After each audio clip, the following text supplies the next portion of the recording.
This program features live coverage of an African safari and may include animal kills and carcasses. Viewer discretion is advised. Good morning, everybody, and welcome to a glorious day here in Africa. You're currently on board a live safari to keep your arms, legs, and feet inside the vehicle.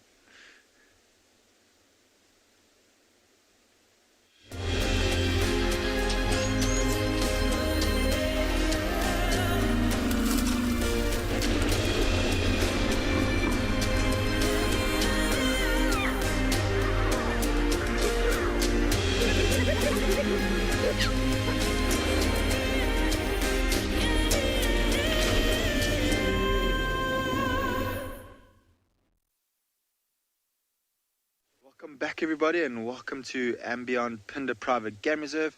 My name is Jared Dupria, and we've got Marcel behind the camera today. And we're come back to exactly where we left off yesterday. And the reason why we've come back is yesterday we were rained out, so we had to race back to the lodge.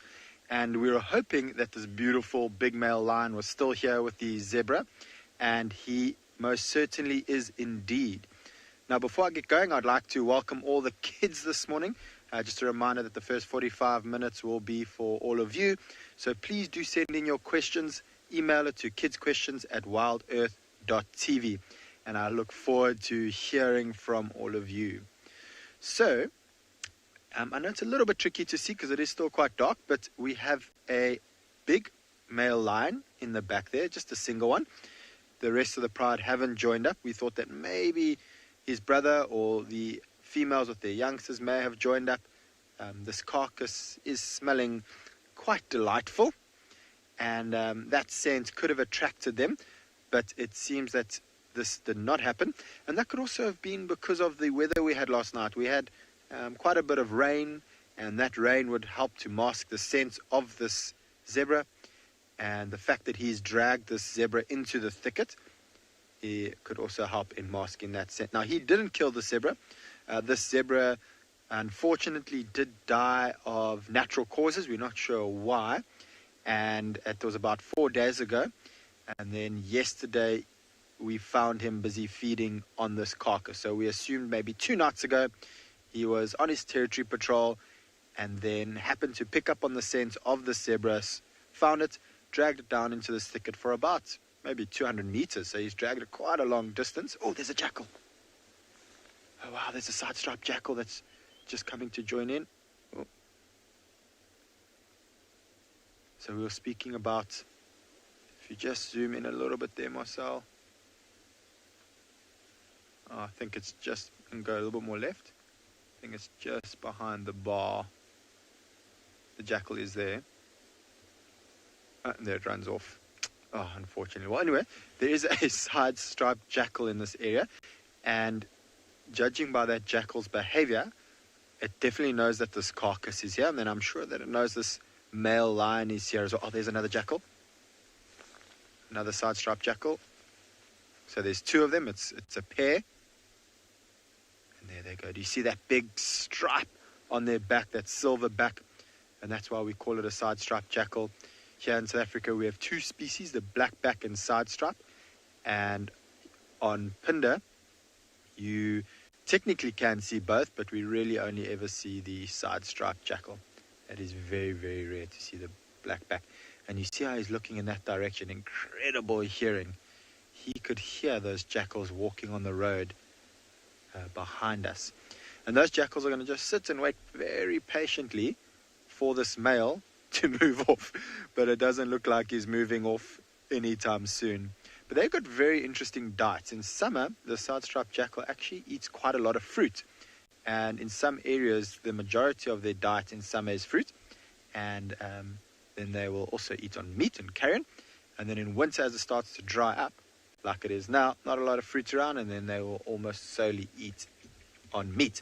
So I'm sure that those jackal are just going to hang around patiently and wait for this big male to move off.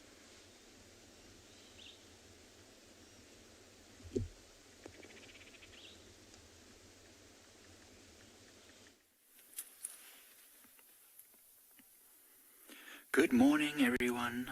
We are here with some lovely impalas at Pridelands Conservancy, just waking up from a very, very chilly night and having a bit of a grooming session.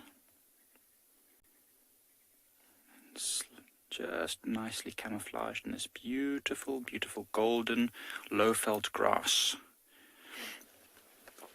My name's Michael Anderson. Behind the camera we've got Gerrit, and as you can see, as I'm rugged up, it's very, very chilly this morning. So all the animals, including myself, are trying as best as possible to stay nice and warm. And you can see there's a beautiful sunrise happening behind us with the lovely clouds. It's a really, really gorgeous, gorgeous place we're in right now in Pridelands Conservancy. Look at those beautiful, picturesque trees on that lovely, lovely skyline. So as you can see, it's very, very dry at the moment, and these impalas over there are clumped up in a group. Probably last night they slept right here in this open area so that they could have the best chance to spot any danger. See what they're doing right now, looking at us? They can hear me certainly, even though I'm talking quite softly. They've got very, very good hearing with those big ears, and all of them together will be able to alert each other if there is anything dangerous lurking about. Some of them have got their heads down feeding already. It's breakfast time. You can see how dark they look. Impalas don't always look this dark.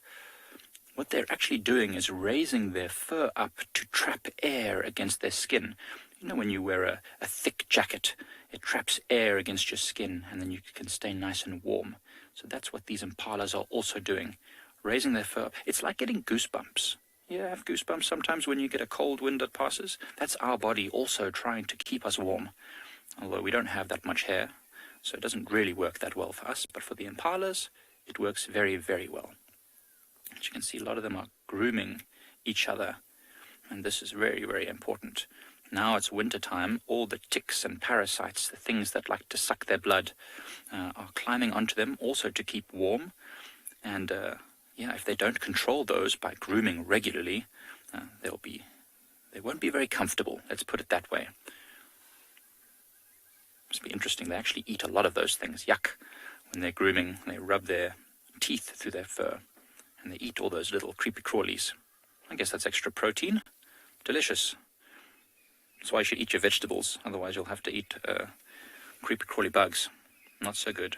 Look how well camouflaged they are. So it was quite a bright night last night. It's about half a moon. So I could see quite clearly out my tent when I was looking out last night. So these impalas have great eyesight. So in this nice open area, they would have been able to keep relatively safe. Now these impala look quite calm. Some others we passed earlier were a little bit nervous, but they were also a very small group, so they didn't have as many eyes and ears to spot the danger. I love watching impala. Always makes me feel so calm. They really are the most elegant of all the antelope. You can see the tails, actually, when you look through there. They're not flicking that much right now. During the day, when they are walking around, you'll see their tails always flicking back and forth. These ones are very still. It's too cold for the flies and biting, flying insects, so they don't need to chase anything away. And there's another impala grooming.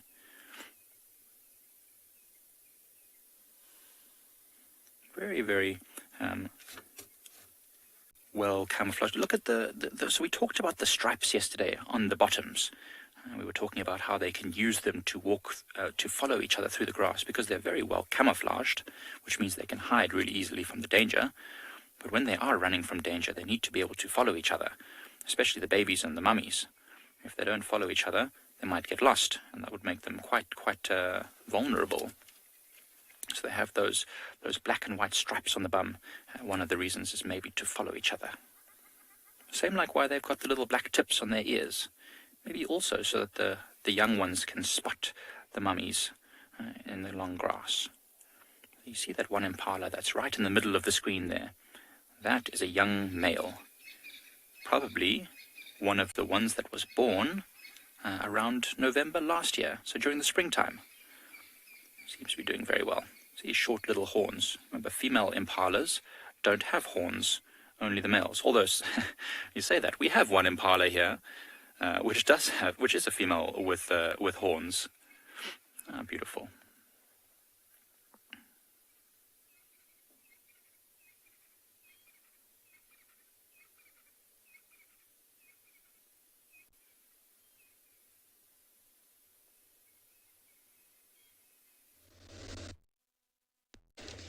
Hello everybody. Welcome to this particular part of the, well, I suppose we'll call it the morning safari, because I don't know if there's going to be a sunrise at all. My name is James Hendry. BK Bokomoso Malinga is on camera. Good one. And that over there is a crested barbet, which I think is a great way to start the morning, with a bit of colour. And the barbet is probably looking for ants over there. I hope you're all very well. Remember, if you're under the ages of 18, we'd love to hear from you using the email address kidsquestions@wildearth.tv. That's kidsquestions@wildearth.tv. Any questions or comments you might have about Africa or the creatures we're seeing, we'd love to hear from you. Let's have a quick look at the water here. I'm not sure if Dewey the hippopotamus is still around or if he's moved along. While we do this, I will tell you that Kalamba the leopardess, who we were following yesterday afternoon, when I unfortunately parked our car on a stump and bent a piece of equipment beneath the car, was outside our rooms this morning, calling, so making her loud sawing, and Lauren is following her tracks currently. So hopefully Lauren will have some luck with Kalamba the leopard this morning. Then at the very far end of the waterhole there, BK, right next to the lodge, in fact coming towards us, is a grey heron, just landed. There we are. Very nice. Looking for frogs and insects. Is that the hippo in front of him? Or just a bit of mud? I think it's a bit of mud.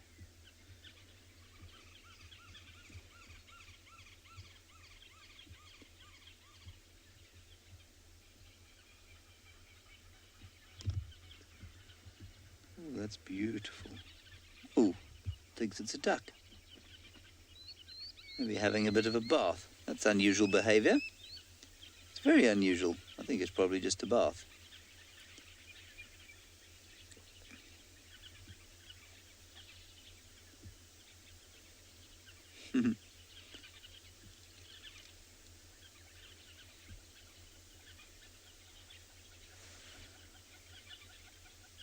It's quite a noisy dawn for one with so little sun.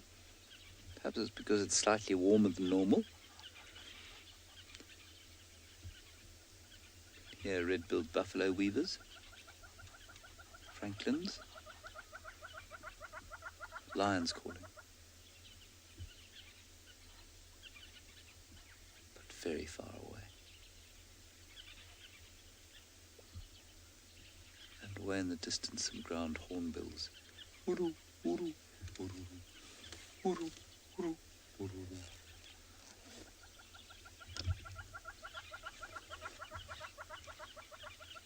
And the hornbills.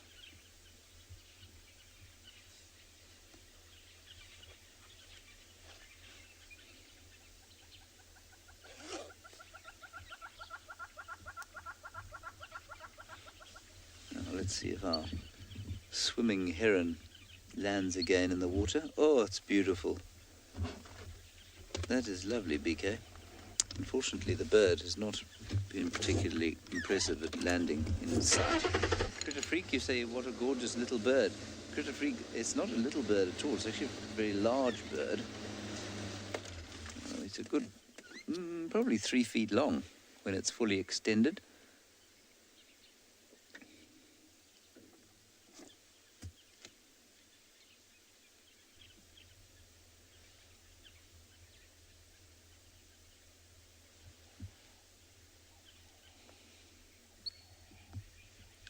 I think we shall move on from here. We're going to head off towards the east, see what we can find out in. Didn't find where or if Tundi had left Juma yesterday, and so we'll do that this morning, sorry. Must be afternoon somewhere. New Zealand, Australia, the Antipodes in general.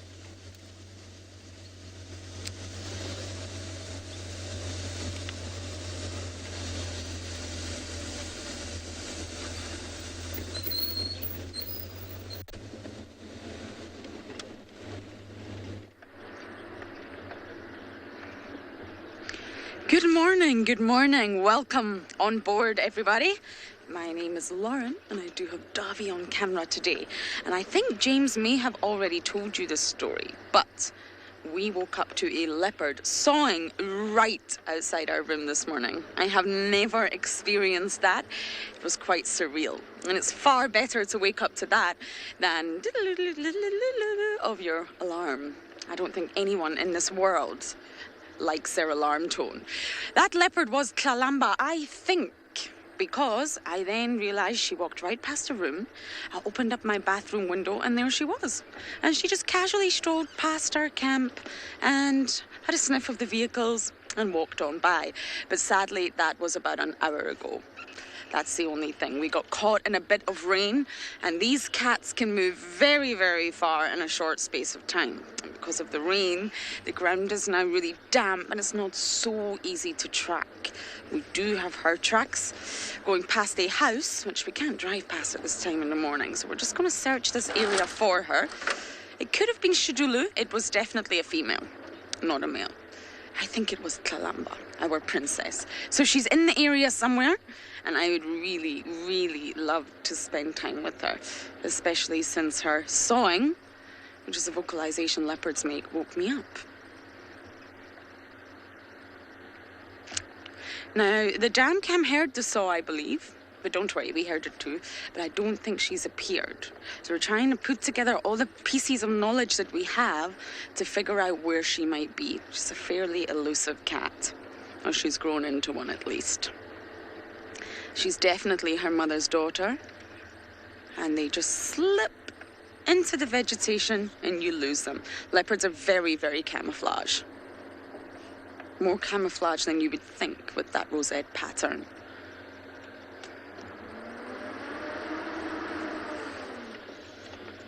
Okay, I'm probably going to go ahead and turn off. It's always good to turn your vehicle off and have a little listen. And let's hope we can find our princess. All this come in.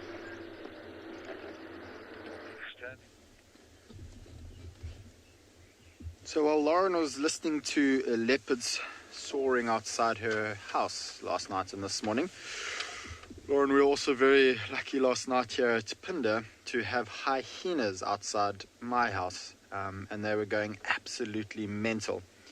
So much so that even though I was watching the football, and something I watch very carefully, I left it for 15 minutes and sat on my stoep to listen to them. It was marvelous. And with this male lion being here, he probably wouldn't have been too concerned from that particular clan of hyenas. That was about 3 or 4 kilometers away, but it did sound like quite a few, and they were sounded like they were chasing something. They were running all over the place. I'm not sure what they were doing, if they were out hunting last night. Hyenas do hunt. Here on Ambion Pinna Private Game Reserve, we find, or our records show, that hyenas hunt far more than what they actually scavenge. And because of that, the clans of hyenas here actually try their best to avoid lions. Even when they're all together, they won't try and take on a single male or even a female on a carcass. It's not very often observed here, hyena and lion interaction. And so this male throughout the night pretty much had nothing to be concerned about, only that his brother would come in and try and take what meat is left. And it's amazing, if you had to park on the other side of this zebra, you would think that it is still pretty much intact. But when we look at it from this side, the way that the body is at the moment, and the ribs are still all intact, but there's a big cavity in his stomach. So this lion has been feeding around the stomach area, as you can see, also around the rear end, around the bum, and he seems to have got quite a lot of meat from there, and I'm sure he's probably going to feed a little bit more from behind, and then he'll head off to the front. You can see on the shoulders still quite a lot of meat there. But what I'm trying to look at, and for some reason I keep misplacing my binoculars every 5 minutes, I want to look inside that cavity, and I can see quite a bit of grass. So zebras, they're grazers, and so what this male lion did is he actually opened up the stomach itself, and they don't necessarily want to eat the grass. Well, they're not trying to eat the grass at all, but what they will do is they will often eat the stomach lining. Now, a zebra being a hind gut flamentis, a little bit different to the ruminants like giraffe and impala and buffalo, who have 4 stomach chambers. A zebra only has 1. And if I was to go to this carcass and have a look at that grass, you'd be surprised how, not really intact the grass is, I'm trying to think of the right word, but it isn't very well digested at all. And so there'd be quite a lot of grass around there. And had this been summer, we would expect the dung beetles to be actually moving towards a carcass like this and being attracted to the grass that was inside the stomach. It always fascinates me when there is a kill around, the amount of animals that will be attracted to it. So obviously this male lion found this carcass. We had the 2 jackal come in, and I'm sure they're not too far away. Had this male not pulled this carcass underneath the tree, which was very clever of him, I would expect to see vultures here. We have quite a few different species of vultures here, so that would have been attracted to this carcass. Insects are going to be attracted to this carcass. Birds soon will be attracted to this carcass because the carcass has flies and the birds will come and eat the flies. Hyenas might be attracted. Luda, you say he's going to eat until Christmas. Well, how long is that? Another 5 months. Well, I hope that he manages to eat something else between now and Christmas. But yeah, there's still a decent amount of meat here for a single male. His belly is extremely full, much fuller than what it was yesterday. So Luda, I do expect that probably tomorrow he won't be here anymore. It's not uncommon for male lions not to eat all of the meat that's on a carcass. That being said, it's really only if they're going to take a long time to feed it. Because the problem is, the longer he sits on this carcass, the less time he spends surveying his territory and walking around and scent marking and roaring and warding off any other males. So in his mind, if he sits on this zebra, or if he feeds on this zebra for about 4 or 5 days, there is the opportunity that other lions might come into his territory. Now these 2 males, so we only have 1 here, but they are part of a coalition of 2, do hold 2 different prides. So a pride south of us and a pride north of us. And both prides have a few females, and all those females have cubs currently, which is great. And if he doesn't patrol his territory, one of 2 things, or quite a few things might happen. 1, maybe a male comes into the territory and kills off his cubs, which is not what he or the females would want. Or 2, maybe those males come and kill off the cubs and take over that pride, which is most certainly not what he wants. So he doesn't want to waste too much time feeding around here. And like I said, I think he found this 2 nights ago. So I'm sure that he will probably end off feeding today. I might be wrong. They love to prove me wrong. But with my experience, male lions don't often finish the entire carcass. And then it's going to be great fun to see what's going to come in. I'm sure those jackals are going to come in. This carcass isn't fully hidden from the sky. So if these clouds do start to disappear, vultures will start to fly. We didn't see too many birds flying around yesterday, or large eagles and vultures flying around yesterday because of the weather condition. So I'm sure that they're all hungry and going to start surveying the area. And if they see this carcass when he moves off, they will definitely come in to feed. And one of the great things about vultures coming to land is it also attracts lots of other mammals. So hyenas, leopards, the other prides of the other lions in this area might see those vultures landing. So there is lots of different ways that animals are able to know there's a kill around. So this male most probably found the kill by scent. Other animals might be lucky to see a kill that's on the ground. Others might see or hear lions feeding. So if this male lion was feeding and something had to walk down a couple of 100 meters away, they might hear him crunching on the bones and could attract him. And then vultures landing would also attract lots of other predators. And we are in an area where we are in a bit of a hilly area here, and this area does have, we often see tracks of leopards coming through here. So there's all the chance in the world that when he leaves, with the amount of smell that this zebra is giving off, that a leopard might even come and feed on here. There even might be a leopard around here for all we know. It's not uncommon, and I have seen it many, many times, where leopards lie a couple 100 meters off from lions on a carcass. The lions don't know that they're there, and they just sit and wait.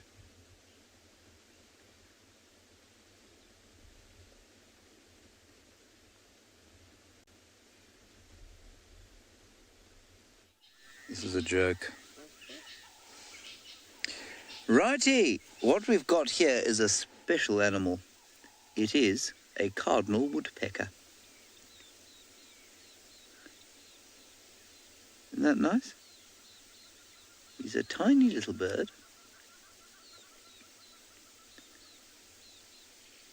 And he makes a sound like he's laughing. Like he's just heard a great joke.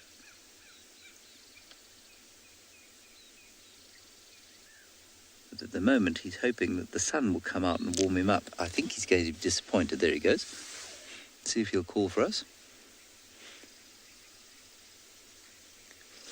All right, on the same tree, there's a dove, Cape turtle dove.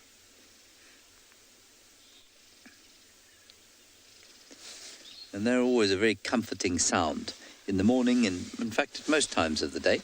They go...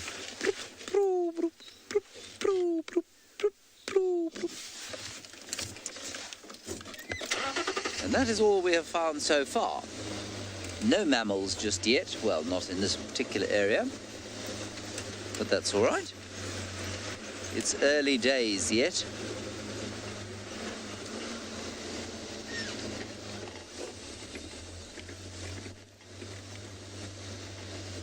Let's see what else we can find along here.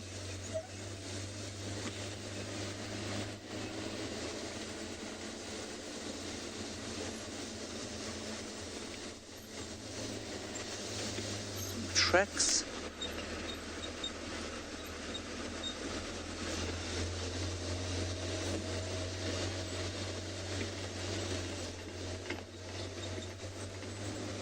There is some sun coming out, which is quite nice now.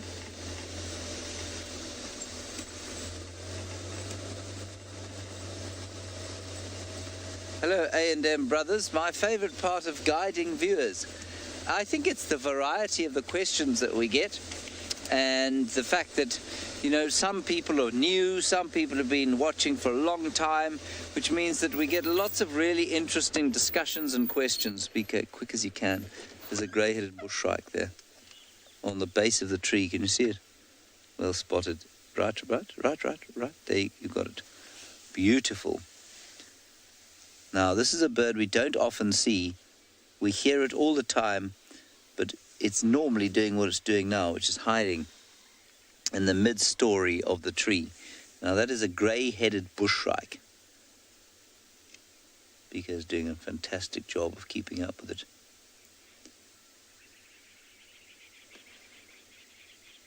It's still in there somewhere. You see it, BK? It's midway up. I think to the right of there and up. No, up. Quite a long way up. And to the left. Up. Did you see it move there?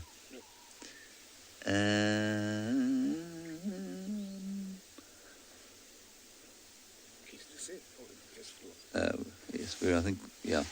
Anyway, that was really nice. To get a view like that of the grey-headed bushshrike is unusual.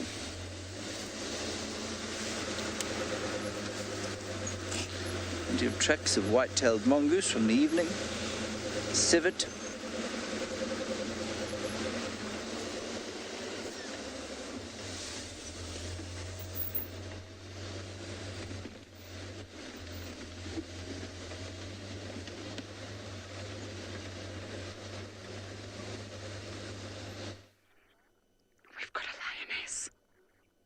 I think it's the same lioness from last night, the nicked-eared in Kahuma, which means she's been here all night, which is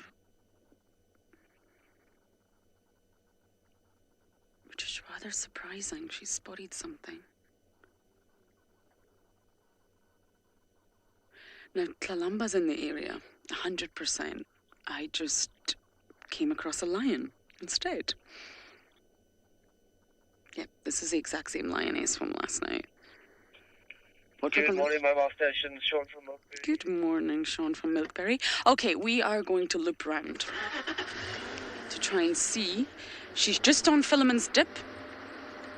We had tracks for Tlalamba, we had leopardess tracks, and now we have a lion, which means Tlalamba's somewhere in the area. Now, we had this lioness last night, for those of you who were maybe not with us on Sunset Drive, and we actually saw vultures in a tree on our way to the hyena den. And then all of a sudden, we have a lioness. So she'd made a kill. I still have absolutely no idea what that kill was.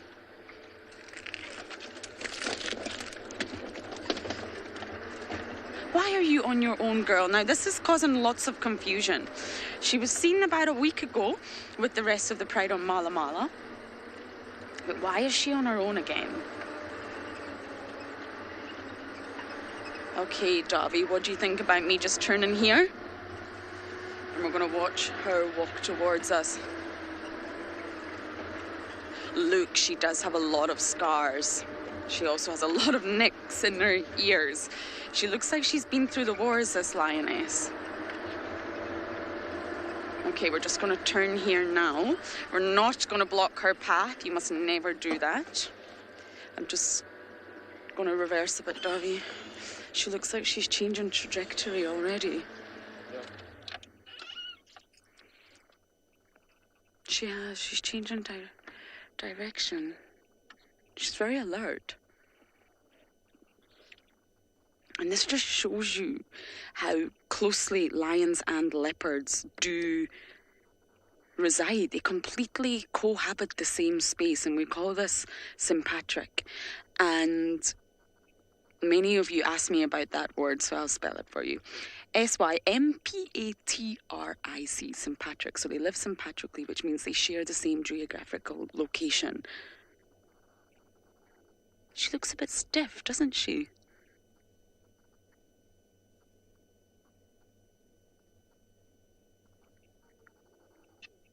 I wonder if she has just sat there the whole night. Okay, she's going into the drainage, everybody. Which means we are going to have to try and follow. It's not going to be an easy task, this drainage, but we'll do our best.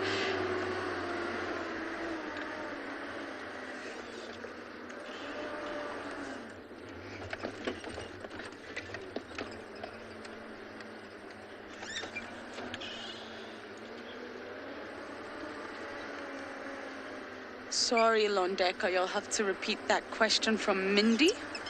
I'm just trying to... Can you see? Oh, I see her, Dobby. She blends in so well to the colour of winter. Why is she by herself? Minzy, I think I touched on that. I have no idea. I don't understand. Lionesses do separate from the pride.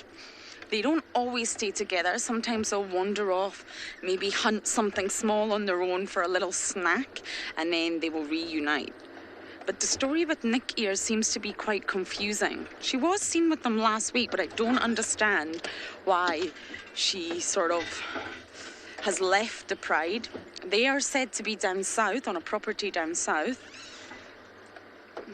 Okay, I think I'm gonna have to go behind her for now. Called Shirley's yesterday. Of course, lions move great distances during the night, so she could... the pride could have moved, but I don't understand at this stage why she's not with them. Okay, I'm going to do my best to follow this lioness here. It's about to get a little bit hairy. Hopefully, we can keep up with her.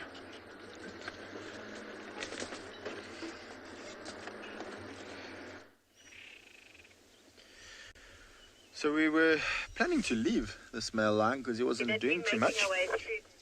And we fortunately managed to find those two jackal. I think you can only see one of them now, lying on the road. So this is a side-striped jackal, as I mentioned earlier. And when we just have a look at him, one of the main distinguishing factors between him and the other species that we get called the black-backed jackal is if you look at the back. So although they're called side-striped jackal, you'll see that there's that sort of black stripe down the side of their body with a silver-white band on the top of their back, where the black-backed jackal wouldn't have that white on the top. And because of that, they're actually quite easy to be able to tell the difference between.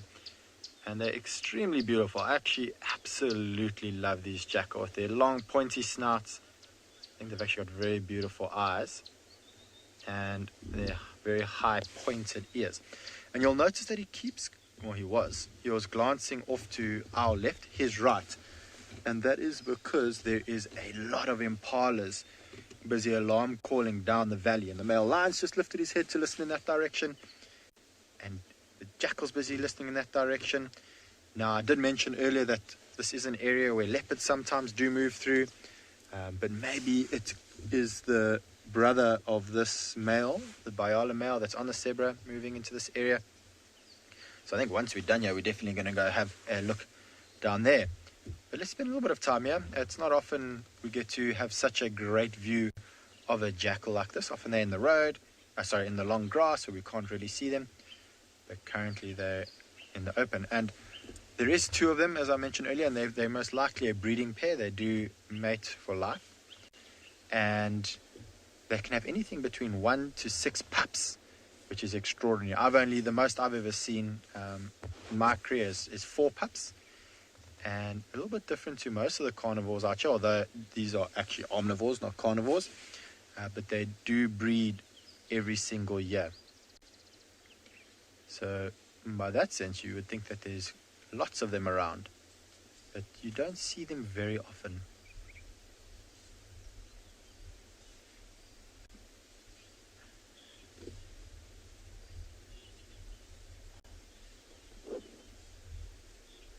Shinzi, I couldn't agree with you more. I think more so than seeing something different than a black-backed jackal, I think it's always just so amazing to be able to see so many different species. And that's what's so wonderful with us being on, 5 different game reserves at the moment, is everyone has something different to show you. Yes, we've got these side-striped jackal, but Ambion Pinner Private Game Reserve actually has quite a few animals that we haven't shown you yet, that none of the other reserves have. We've been trying really hard to find a red daker, which looks a little bit similar to the grey daker, but smaller, a little bit more rounder, and like a reddy brown color. They're absolutely beautiful. And unfortunately, there's an area, the male lion's just stood up. There's an area in the north of the reserve that we have a very special and rare antelope called a Sunni. But there's just no way of being able to film them because there is no signal in that area. And for those bird lovers, we've also got so many different species of birds here. And he's just laying down again.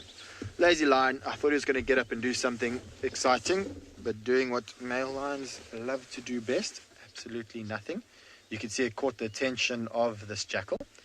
He could hear the lion standing up and walking around and then lying down again. And I'm pretty sure he was hoping that that lion goes to investigate those alarm calls, because they do that occasionally. I think if those alarm calls are maybe halfway between where they are to now, maybe this male lion would get up to go and investigate.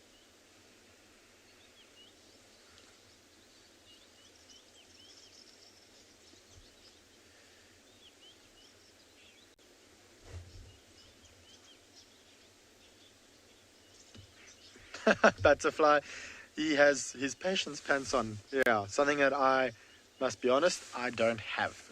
So I do get very envious when I see animals like these jackal who have so much patience, and I wish I had the patience that he does. And I'm pretty sure he's been here or he or she, it's a bit difficult to tell for now. I think it's a he, judging by the size.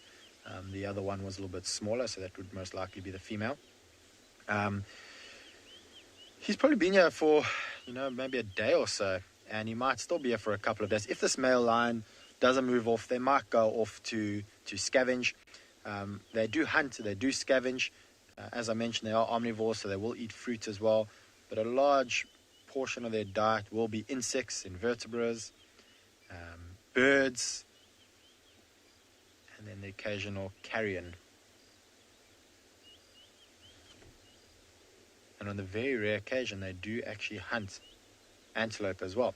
Now, that sounds quite wild claim, but I have once seen a pair of jackals killing a baby impala, a newborn impala. So I don't know if that's really much hunting, because it was pretty easy to be able to kill that impala, unfortunately, because it had just been born, but it happens.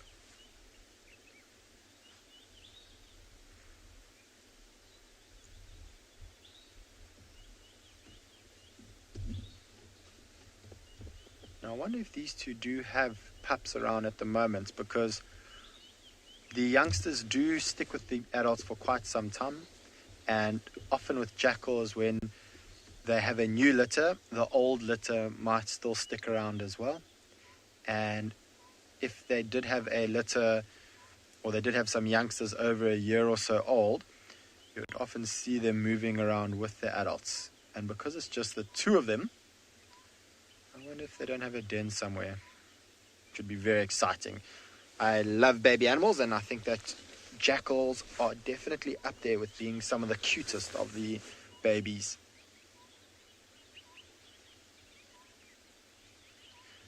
So, Robin, in South Africa, we have two species of jackal. We've got the side-striped jackal and the black-backed jackal. The number of species of jackal in the world, I'm not 100% sure of. There's also the golden jackal. There's the golden jackal that you get up in East Africa. That sometimes successfully hybridizes with dogs.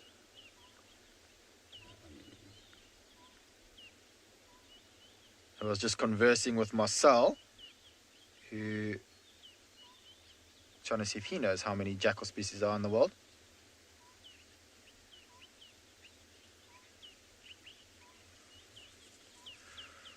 All right, so I think what I'm going to do is I'm going to leave these jackals on this line. They don't seem like they're going to be doing too much. And we're going to go investigate those impalas alarming.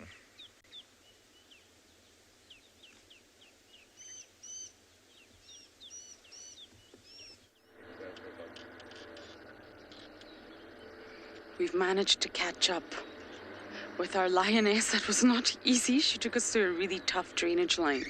She's alert. She walked right past the area we had her last night, which I find quite baffling. The white-backed vultures are all still in the tree. There could be a carcass there. It would be so good to investigate, especially since you see this marula tree just off to the left of her. Behind that are the hyena dens. She's walking right in the trajectory of the hyena dens. Now, don't panic. What I meant by that was the hyenas will be on that carcass for sure, if there's anything there. Now, she may have just killed a mongoose, or she may have killed something much bigger like a warthog.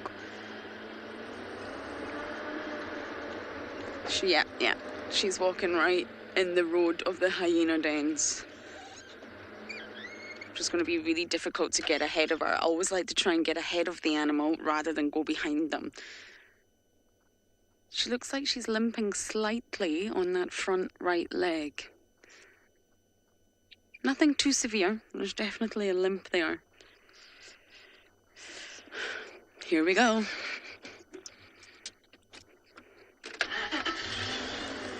Yeah. Now, luckily, the hyena den that we believe is currently active, the one that I had the cubs at yesterday, is the furthest away one. We hit one, then we hit two, then we hit three. There's 3 dens that Juma clan use in a row. Although I haven't seen them use den 1 in quite some time. I think she's heading straight south. And I think she may start looking for the pride. Ooh.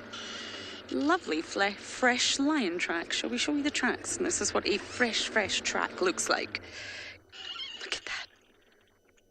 And we get asked a lot, how do you know the difference between lion and leopard? Because they're very similar. They're both felids. They're closely related. They have the same foot structure. But Really, the size you cannot mistake. Kalamba's tracks are about half that size. Even Tingana, even a big male leopard would not reach the size of a lioness. A young male lion could maybe be confusing for a male leopard, but they're also slightly different. Lions are much bulkier. They've got a lot more muscle mass behind them. They're heavier, and they tend to walk really heavy. If you look at her, they're still digitate, meaning they walk up on their toes, but they're still a little bit heavier on their feet than leopards are. And you can see that when you look at their tracks. I wish I could split myself in two and the other half go back and see exactly what she killed, because the vultures are all still there.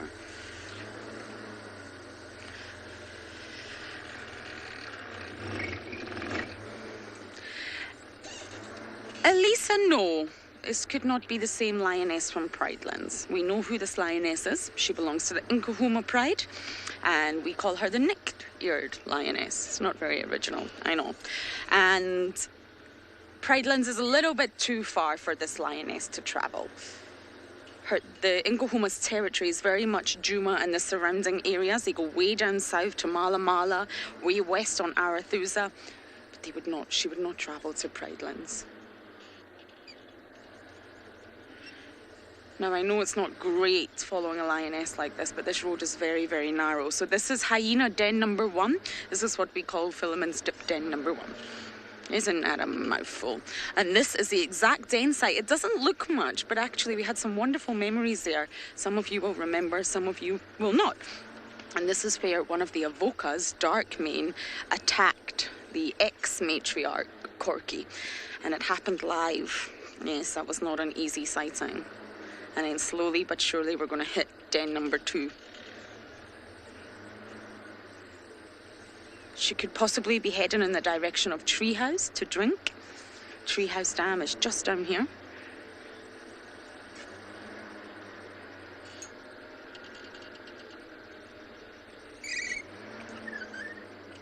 She's really beautiful, this lioness. I think her scars and her tattered ears give her a lot of character. And she may simply be going to join the pride. Lions can hear things that we cannot. We can't even fathom how good their hearing is. They live in a completely different sensory world from us. We call this the Umwelt. Umwelt, I think, is German. I did do German at school, but I'm not good at it, clearly. And it refers to each individual species' unique sensory worlds and how each animal perceives its world completely different from the next animal because of their unique senses. So she could be able to hear the pride calling way off in the distance, and she could be heading in that route. After Treehouse Dam, slowly we would hit the southern boundary and she may cross out. Lionesses do separate from the pride, they do. But of course it benefits them greatly to stay with the pride. Protection, comfort, they can take down bigger animals. I've watched lone lionesses hunt warthogs many times.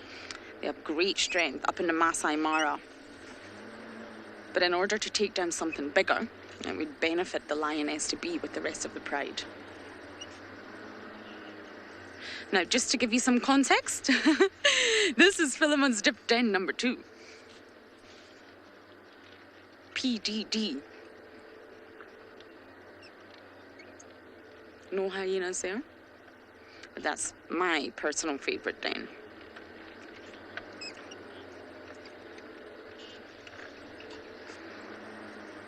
And just down here is hyena den number 3, where the hyenas we think are.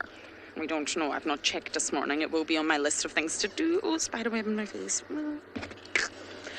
And so she's walking in the complete opposite direction from that. So please don't worry, everyone. She is not heading in the direction of den number 3. She's heading in the direction of Treehouse Dam. Davi and I thought we had a leopard earlier. We thought we'd found Kalamba, and then we thought, no, the size is completely wrong. And then we thought maybe it's a male leopard. And then we realized it's a lioness.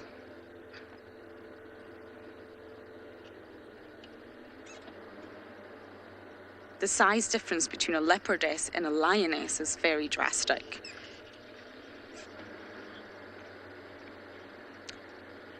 So apparently 45 minutes is up already. Can you believe it? I can't. So we're opening up the drive to everybody. Please do send in your comments and questions. But kids, please keep asking. We will still answer your questions too. Now we just want questions from everybody. So please send away. You can see that web still in my hat. There we go. I wonder, if she veers off the road, I wonder if we should go round this way, Darby. No, let's just follow her. It's very easy to lose a lioness. She blends completely into the background. Okay, we're going to keep following her, and hopefully she heads for a drink at Treehouse Dam.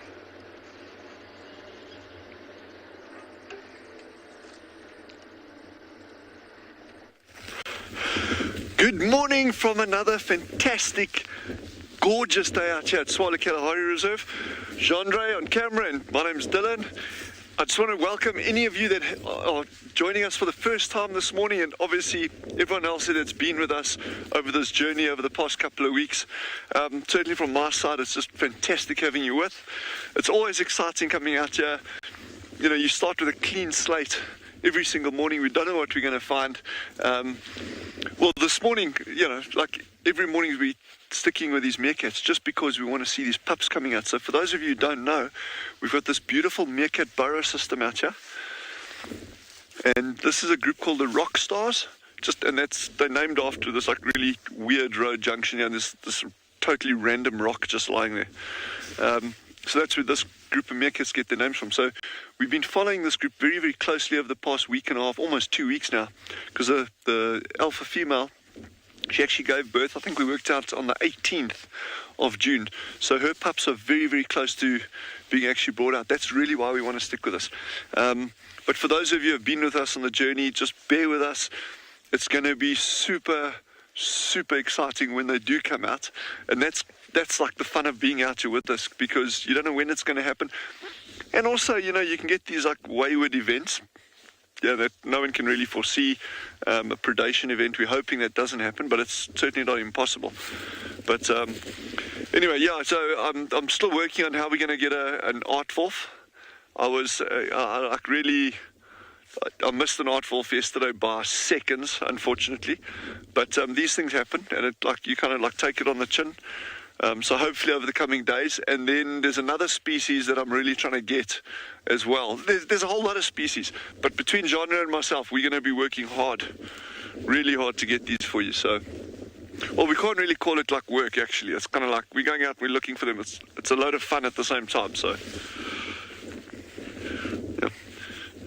Calling game drives work is a bit, yeah. So I'm just going to spend a bit of time here. I want to see which burrow they come out and kind of what time. I think within the next 10-15 minutes they should be out.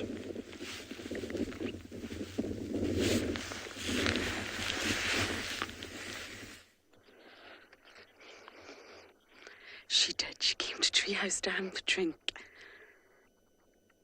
Exactly as we predicted, and we've actually came to the complete other side of the dam to give her space, but also to have beautiful views of her taking a drink.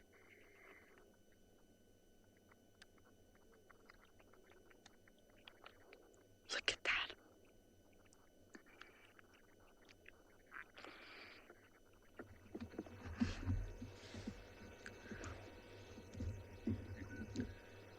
This is the first time I've seen anything have a drink at Treehouse Dam in a very, very long time.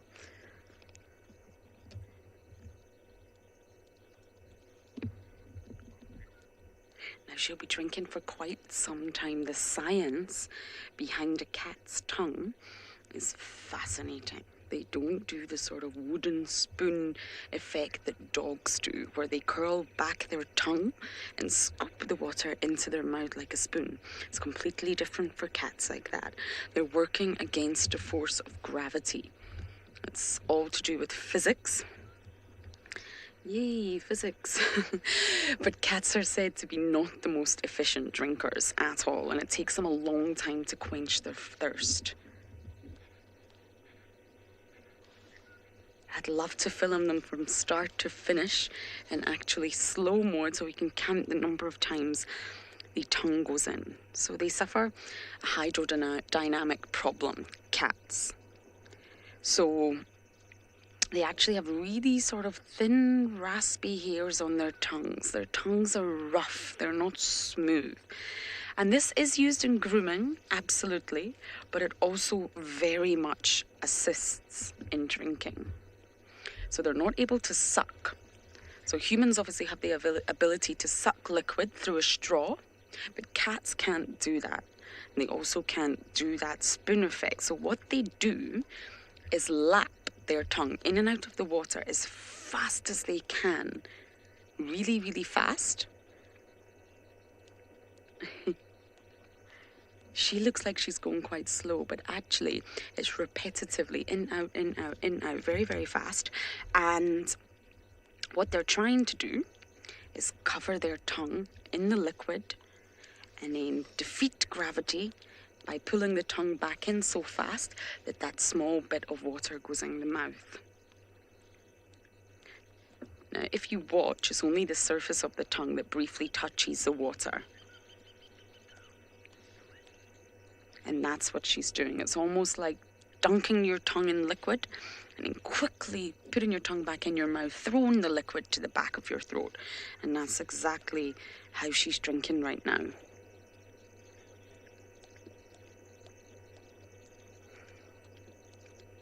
For a brief second, liquid will stay on the surface of her tongue before gravity takes effect and it falls off.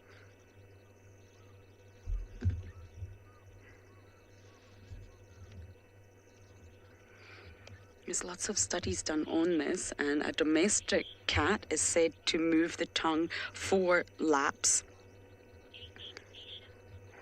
4 times per second.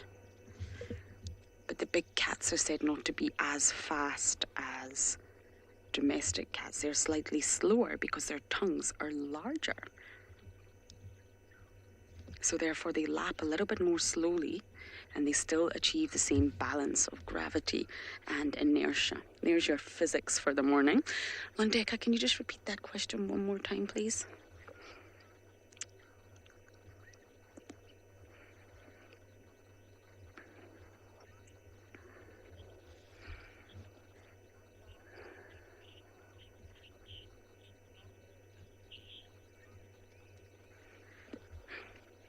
Aisha.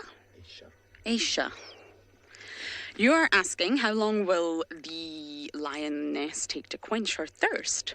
It really depends. I mean, we just witnessed that. You saw it from start to finish. It really, really depends how thirsty she is, because cats can also hydrate themselves and quench their thirst with blood, which I know doesn't sound very pleasant. But she definitely made a kill last night. I've not found the kill, but there was vultures everywhere, and she was sitting with a very full belly last night. So she would have been able to hydrate from the blood that was, well, in her kill.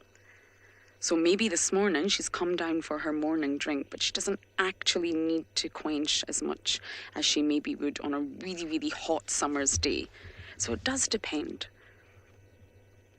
But I once counted the tongue laps with a guest at Gallagher. We sat and counted, and it reached something like 647 laps or something along those lines, and it took a very, very long time.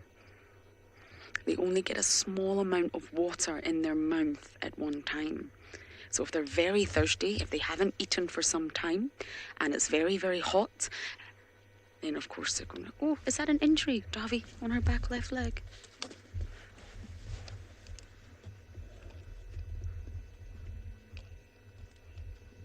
No, back right leg, sorry, the other left.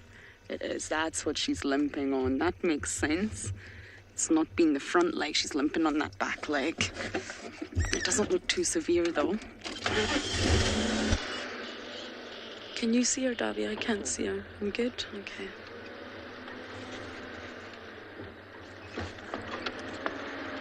Ooh. It's a bit bumpy. This used to be filled with water not so long ago.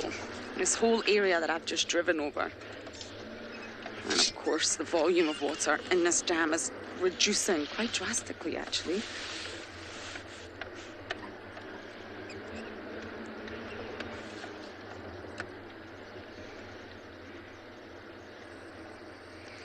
Yep, she's a woman on a mission. I'm also not going to be able to get round her here. So we'll just hold back. Oh, I take that back. We maybe are going to get round her. I wonder where she's going. She's going into the block. Let's see if we can go round. I really don't want to bash behind her.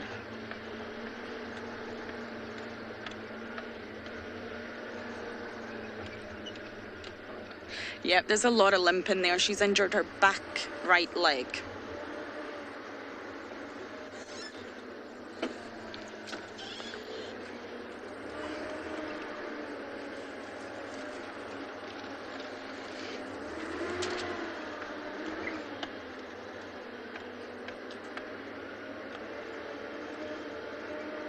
Okay, I'm not entirely sure where our gorgeous lioness is off to, but we're going to keep following her for now.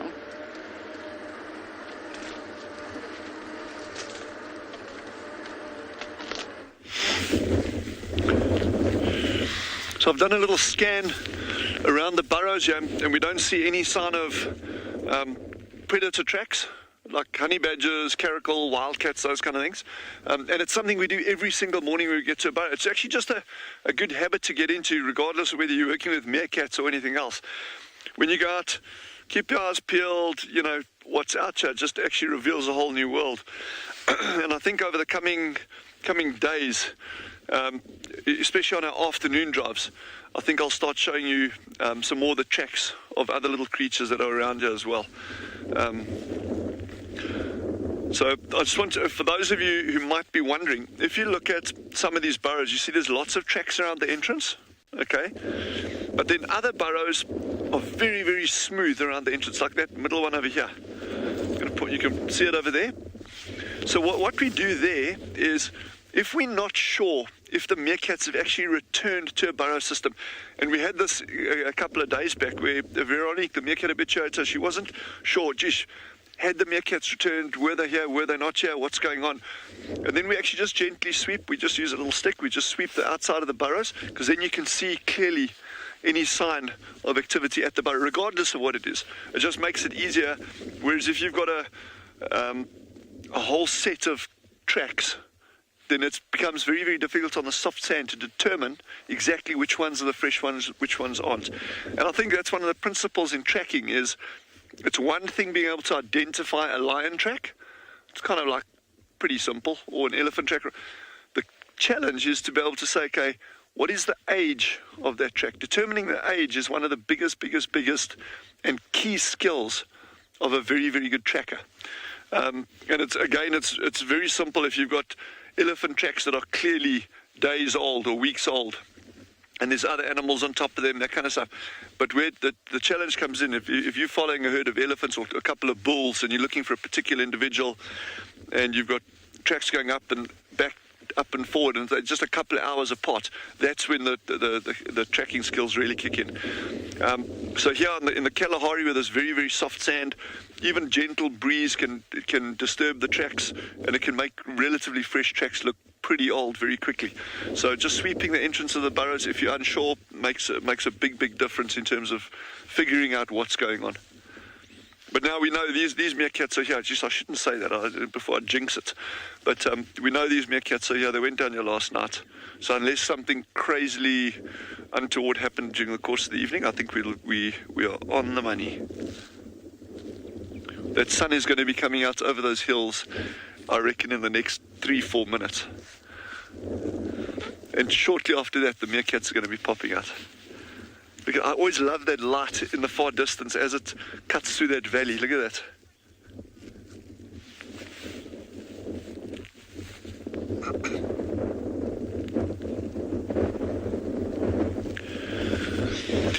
Mika and John, it was just asked, how big will these meerkat pups be in relation to the adults?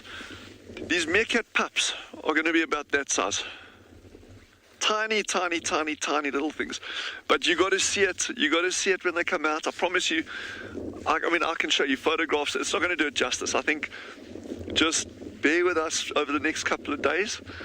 And I'm already getting excited just about thinking about it. No, it's going to be brilliant. You're going to see. It's just yeah. It's like seeing like anything small, like a leopard cub or an elephant calf or it's just, yeah, this is going to be good. You okay there, Jean-Andre?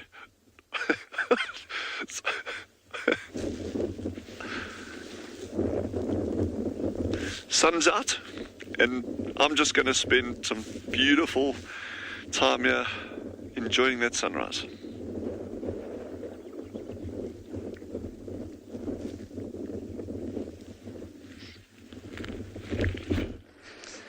Well, our sun is not out. Not at all. We're getting blue skies. It's still very overcast. Hopefully it will brighten up for the afternoon. You can see the rains that way. Now, our lioness is still bashing through the thicket here. It's not easy. She's heading towards the southern boundary. Oh, there's some impala there.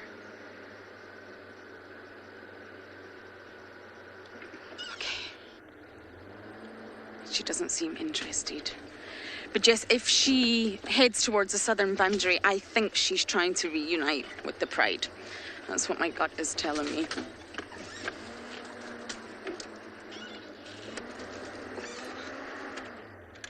It's a bit late, my fair lady. The impala spotted you a long time ago.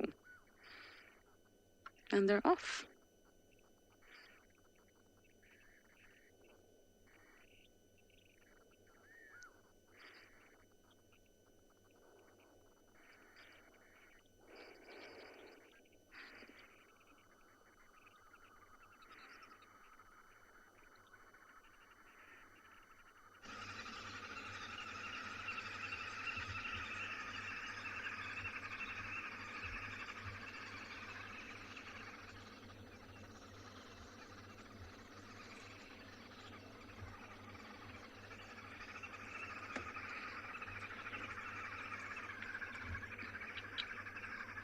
Just trying to have a little look and listen to what she's possibly looking and listening at.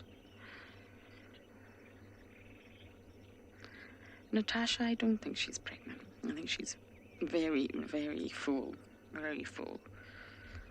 That's why she has a big bulbous belly. Most cats overeat, they gorge themselves. The lifestyle of feast and famine is not easy. So therefore, when the feast comes, they gorge themselves. And they completely overeat. Just like hyenas, their belly swells. And I know we've not got the best view. She's moving very, very slowly. She's not 100% stalking. She's interested in something and I don't want to interrupt, so I just want to see where she goes, see how well she blends into the background.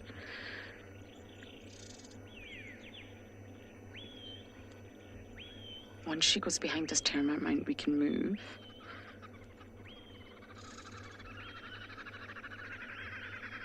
But those impala are long gone. They ran.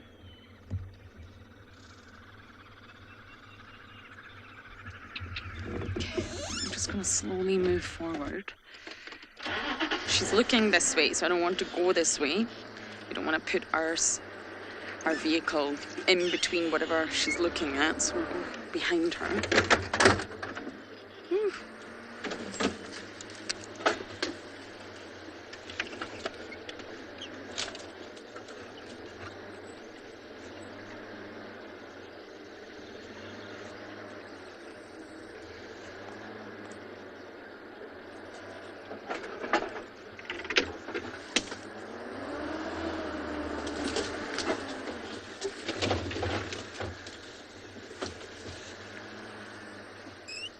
Can you see her?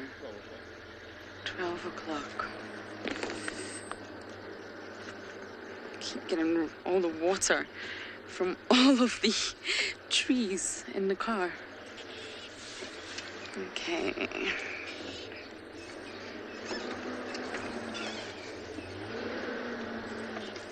Now this is getting really thick here. We're probably going to have to go round in order to keep up with her.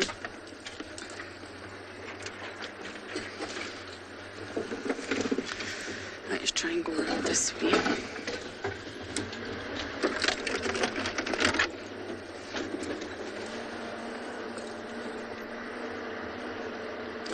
Okay, I'm just going to really cautiously try to keep up with her because the block is starting to get really, really thick.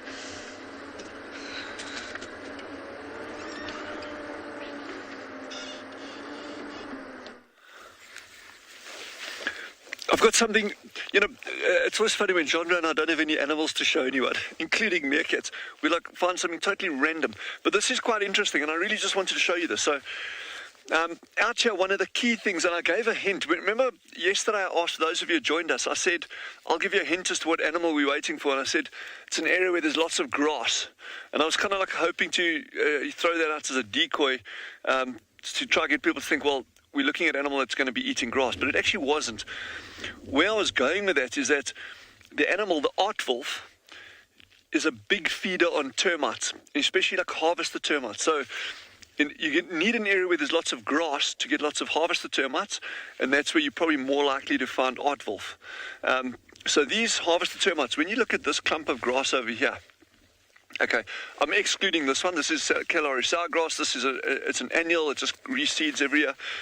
This one here is called silky bushman grass, and it gets these little tussocks that die off every year, but it keeps regenerating, so the rootstock underneath here will be alive. But look how the tops of these have all been eaten off, all been bitten off. This is harvester termites that do this. Okay, so when you see these little spiky clumps of grass, that's harvester termites that do that. And these little guys, oh yes, there's a spider. Sorry, Genre, look at the spider. Can you see him? Look at this, look at this, look at this. I'm going to try and hold that still. Oh, there. Just so tiny little spider. Look at that. Can you see it? Yes. Wow. Now that just shows, again, getting sidetracked here. There's harvester termites that have been eating us on a random piece of grass. A fantastic, I don't even know who that is. What species, I mean. I know his name's Larry. I just don't know what species it is. But that's incredible. Just on a random piece of grass here, there you got a little spider. Now you must wonder, what is he hunting on a daily basis out in this environment? And that raises other questions. So anyway, back to these harvester termites. So these little guys are critical. And those of you who have been sitting watching us with the pangolin, the aardvark and that, some of the more observant ones amongst you may have picked up a key thing there, is that the areas that we've been seeing those animals in has got tons and tons of grass. Now that is a key requirement, habitat requirement for those animals, because they need the grass cover, not so much for themselves, but for whatever they're feeding on, which is ants and termites. Those ants and termites cannot survive in areas where there's no grass, or should I rather say they survive at very low densities. Uh-oh, someone's joined us, yeah. Look here. There we go. I love this. I love it, all of it. Okay. Sun's out, bun's out. Okay. Where are you? I'm lost. There you go. First little one for the morning. That was 7-8 minutes after the sun came up. First meerkat out. So we'll say goodbye to the little spider and the harvester termites, but I'll show you I want to show you actual harvester termites. Good morning, little meerkat. Who can't enjoy this? It's impossible. You can't not enjoy this. This is just the best. And I really hope all our other colleagues are going to be having some amazing sightings today. I'm sure they will.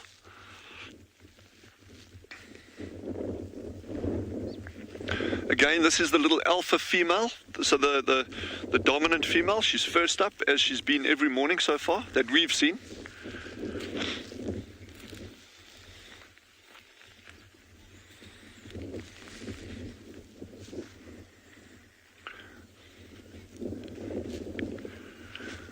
So the others will be up shortly.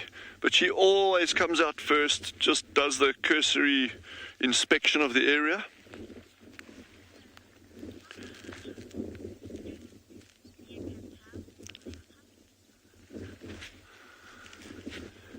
Sassy has just asked, how many teats do meerkats have for the pups?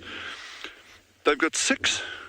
And these ones, we don't know, everyone has been suckled on. So we don't know yet how many pups they've got, because remember, they can suckle on different teats and that. So it's not to say that, well, if there's 6 teats that have got suckle marks on, there's 6 pups. She could have 2 pups. Okay, a second one's just popped up. So yeah, so we're just waiting with bated breath, and we will see over the coming days, and hopefully sooner rather than later, exactly how many pups. I'm saying 3.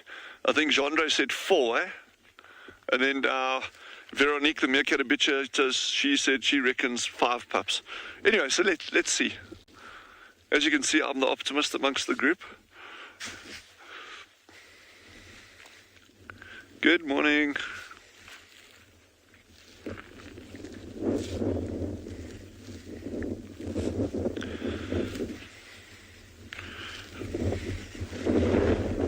Another beautiful day out here.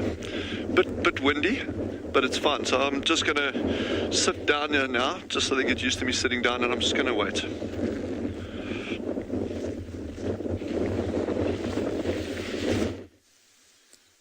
Okay. Good morning, everybody. Welcome back to and beyond Ngala for our sunrise safari, although a little bit late, but you can see beautiful start to the day. We've got most of the Birmingham Pride sitting here. So this morning you'll be with myself, Sean, and we've got OD behind the camera. Apologies for our late arrival, but as you can see behind me, very, very cloudy up along there, and we've had rain. It's been raining for the last sort of hour and 20 minutes. We did go out at the beginning, but then the rain chased us back home. But you see, worth it. These guys were actually very, very close to the camp. The camp from here is less than a kilometer away, and they just huddled down into this little group during the rain, I suppose trying to keep warm, trying to keep dry. And great news, yes, that over there is the young Birmingham male, the injured one that we saw calling and moaning with Rowan last night. He obviously joined up with the rest of them, which is really, really awesome.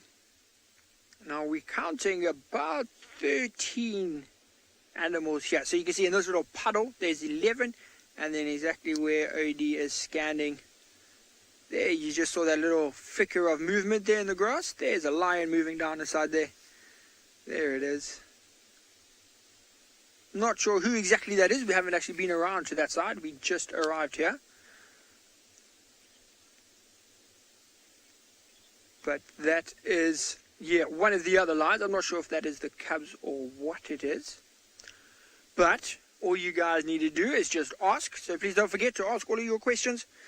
You could just hashtag Wild Earth on the Twitter feeds, or you can at FC on YouTube to get your questions. And don't forget to get all your questions into me, especially because it's my last morning drive, everybody. Quite sad, but still my last morning drive here. So at least the Birminghams came out for that, which is very exciting. And we want to have a look, because remember these little cubs, the one had that cherry eye, and it's this one that's moving around right here. There we go, that OD was focused on. That's the one with the little cherry there. You can see a little bit of that pink eye. That's what she had last time. Now we discovered, number of you lovely viewers sent me little articles about what the cherry eye actually is. It's that third eyelid. And so what happens is she obviously got like a scratch or something like that, and that third eyelid, the tear duct or the tear gland, has sort of swollen. It's been pushed out. So it doesn't make her blind. It doesn't actually have a harmful effect on her vision, and it could be there forever, or it could sort of recede slightly, and it looks like it has receded a little bit. So hopefully she'll lift up her head again, and then we can have a look and see exactly what's happening. But did you see that there? That is the young white female. But do you see that little bit of pink on her nose? It had a pinkish tinge to it. Now, these animals are not full.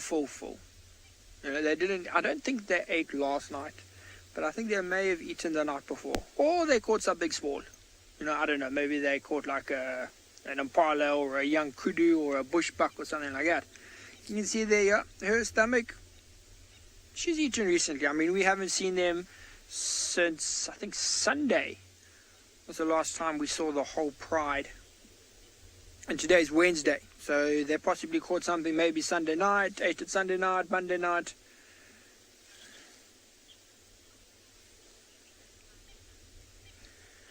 Anushka, that is a difficult question to answer. So Anushka wants to know, how far does the Birmingham Pride travel?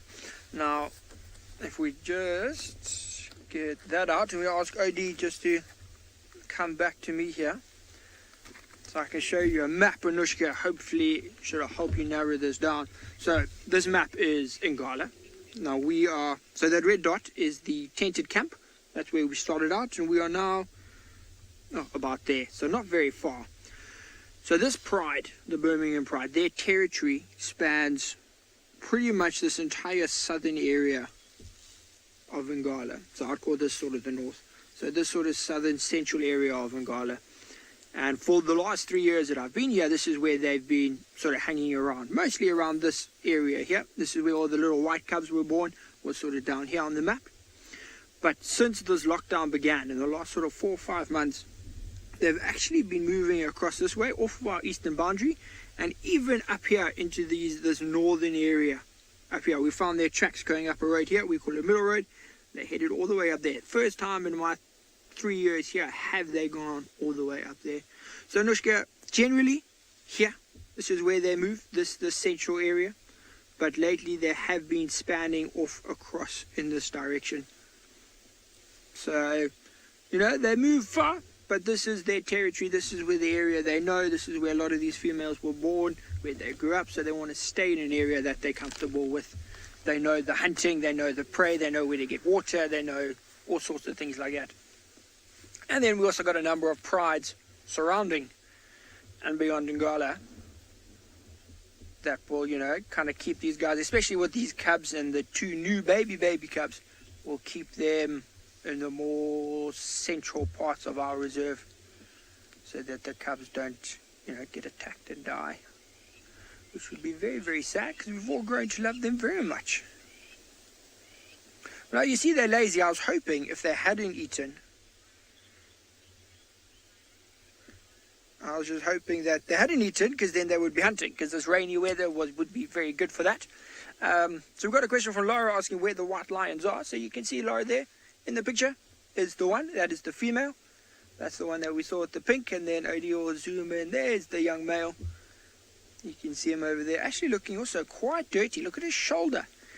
See, very, very brown, very dark. Now that looks a bit like a mixture of mud and then maybe some old blood. They just haven't cleaned, but some old blood from whatever I think they ate the other day.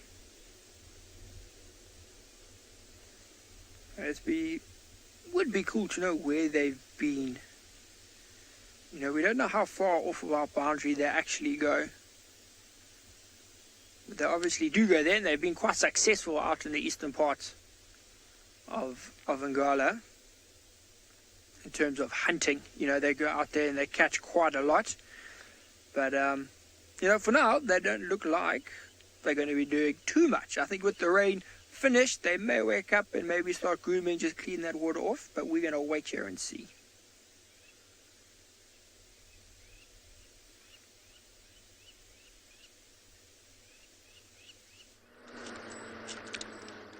Our lioness is definitely not being lazy this morning. She is a woman on a mission.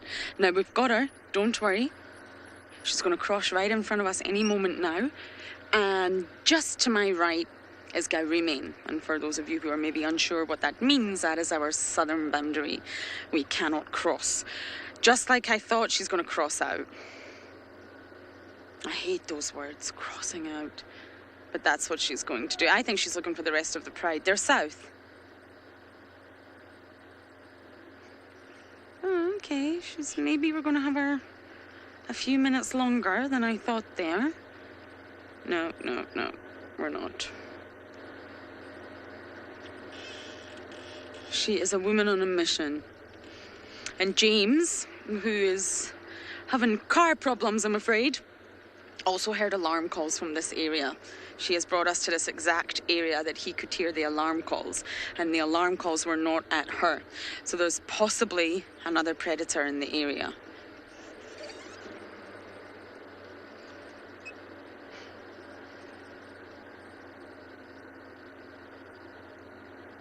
Yep, she's crossing out, everybody. Let's see if we can get around her.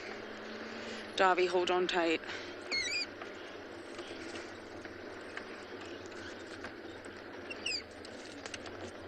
Megan, I agree with you. Megan says, find your family, girl. She's going to, Megan. Don't worry. Don't worry. Oh. Okay, this is the southern boundary, everybody. And here she goes.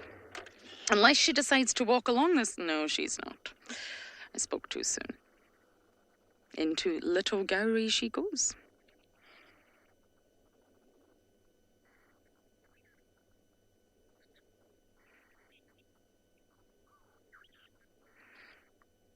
Okay. Now I'm going to investigate this area, see if I can see anything else going on that was maybe making those alarm calls. And hopefully we'll find another predator.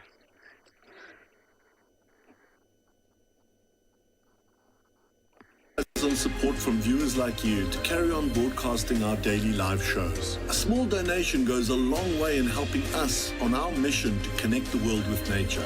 Please visit our support page to see how you can help and become part of the Wild Earth family.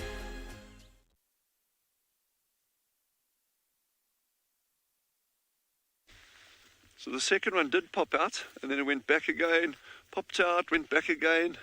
So this is very, very much a typical pattern for meerkats in the morning, especially when you've got a bit of a breeze blowing. I mean, this is not a strong breeze and it's not particularly cold.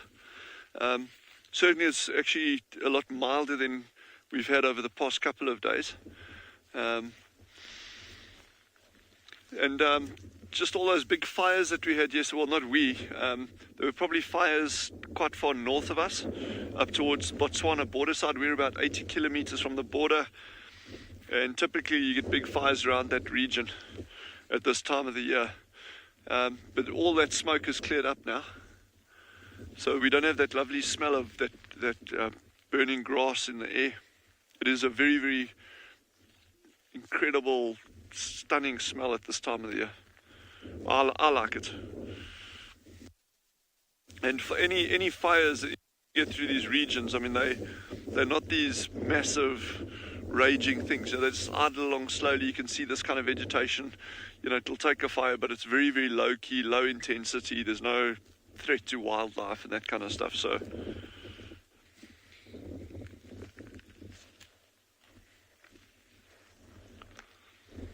again, just walking around gets them used to our movement. And that's very important, whether you're habituating leopard cubs or meerkats, whatever it is, if you maintain the same position the entire time, whether it's seated or standing, the animals become used to that, and then anything outside of that tends to become like, oh, what's going on there? So it's always good just to vary your posture, vary the tone of your voice. In other words, you can talk softly sometimes, you can talk loudly sometimes. Doesn't disturb them. It just gets them really, really used to all these variations in your activity. Standing, sitting, even lying down. You know, lying down helps a huge amount as well.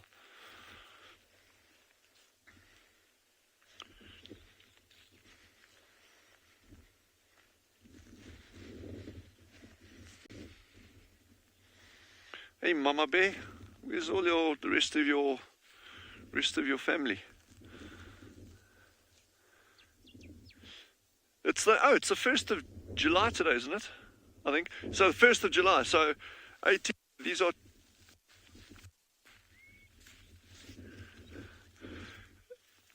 Gabriel, age 11, has asked how big is Tswalu and is it fenced? So Tswalu is about 115,000 hectares. So it's just over 1,000 square kilometers in extent. So 250,000 acres. So it's a very, very big area. It is fenced. But the fences, I mean, although they are designed for keeping animals in, we still get like a lot of movement through, especially animals that dig and burrow. Aardvark, honey badgers, porcupines, warthogs, and then because of that you get things like cheetah in and out all the time. And the majority, well in fact all of the neighboring, the surrounding areas, although it's primarily livestock farming, like many reserves are surrounded by that, most of them have got good numbers of game on them as well, and they tend to be, the local people tend to be fairly tolerant of wildlife on their properties. There's another one that's just popped out just to the right of Jean-Ray, and it's just running up to, there you go. Yeah, so we're very, very fortunate in that regard. So yeah, we don't have any issues with like animals killing livestock and that kind of stuff.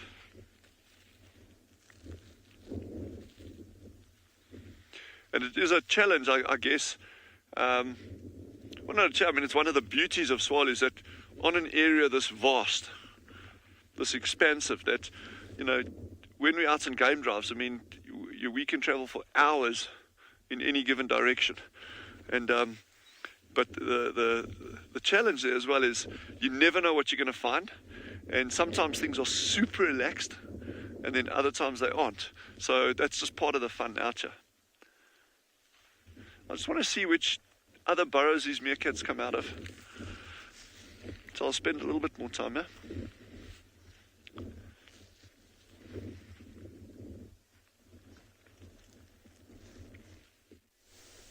Okay, so as Dylan was saying, sometimes things are relaxed, sometimes they are not. As you can see here, things are very relaxed.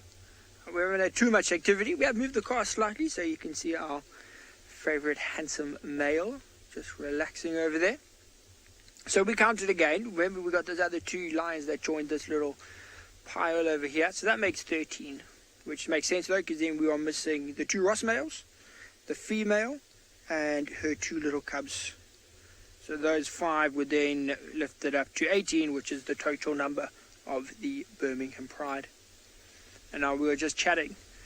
Well, I wonder where this female with the cubs are. I mean, she could be here. You know, this isn't too far from where she would hang around. So she could be lying anywhere here. I mean, you have a look around here and see how well these lines are camouflaging. And she could just be lying further inside where we can't see. So there they actually stand out quite a lot. But I promise you they are camouflaging.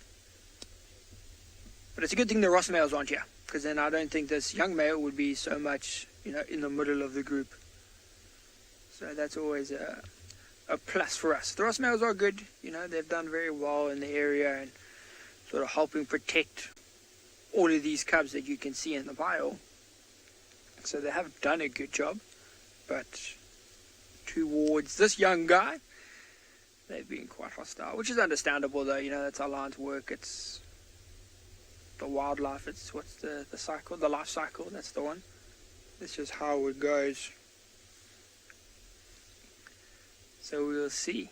I was chatting to Rowan and we'll be like, you know, it's very interesting the changes that are going to happen even over a time like a month. You know, a month might not seem too long, but in the animal world a month is quite a long time. Like you'll notice these cubs are going to grow quite a lot, especially the age they are. I mean, some of these cubs, this young white male, he's, just under 2 years now. Give or take, yeah, about a year 9, a year 10 months. So, you know, another month or two, and these guys are old. They're old. So I'm quite nervous. So I'm sure Rowan did tell you, so we're off tomorrow, actually, we leave. And then we'll be back in August, though.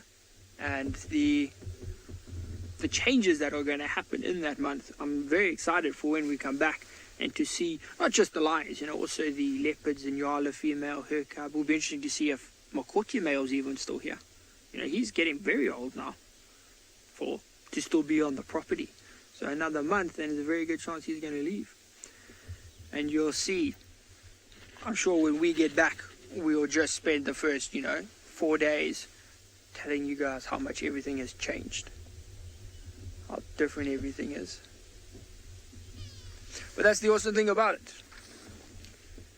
So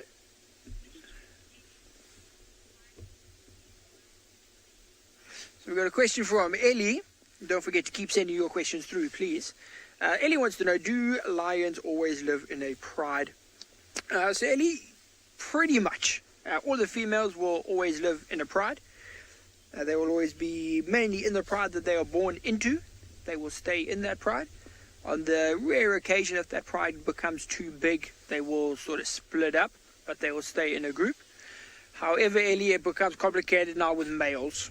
So males will leave the pride. Like this young male, he's supposed to have left the pride, and then he will be sort of nomadic for 2-3 years. And during that time, he won't have a pride. He might have a coalition, as in some of his brothers, if he can find any, if he has any, join up with them. But like for this one, as handsome as he is, he's by himself. So he will not be in a pride for a 2 or 3 year period. But then he will eventually take over and then be back in a pride, Ellie. So females, yes, always in a pride. Males will go on a 2 or 3 year break from a pride before they join up again with a new one. But otherwise, it is much better for them to live in a pride. You know, lions are apex predators for sure. They can bring down a lot of food. They can survive by themselves, but they are just social animals. You know, they are very social. They want to be with other lions. You know, taking down something like a buffalo, you want help. You need assistance. So being in a pride is good for that. Which is pretty much the only cat species, big cat species at least, that will be sort of family orientated. You look at the leopards, you look at the cheetahs, they're not like that. Leopards are solitary. You know, we were very, very lucky the other day, when was it, Friday and Saturday, when we saw those two leopards together, the male and the female. That was very, very lucky, but that was purely because they were mating. And then with Barney on Monday, I think it was Monday, where you saw Tambourdi Tom and that half-eared male together at night. Really, really awesome. I mean, we were saying that is the first time I've ever seen two dominant males like that. And it was crazy behavior to watch. You know, crazy behavior. Even Rowan was saying he's been here for 6 years or so, and I think it was the first time that he'd ever seen two dominant males so close together like that, but just growling and not actually fighting. You know, we think we know these animals, even these lions that I've seen hundreds and hundreds of times. I've seen these lions. And they still do things that surprise me. They still do things. I mean, look at that. That one there is pretty much sleeping on the other youngster's paw. You see, very, very, very close together. And as we were saying now, you know, just extremely social animals, especially weather like this. They're wet. They're probably quite cold. There's a bit of a breeze here, and every lion is pretty much touching another lion. Look at that white one in the middle. She's trying to get comfortable. Oh, we got a bit of rolling over here. And she's going to squash another lion. They just find whatever position is comfortable.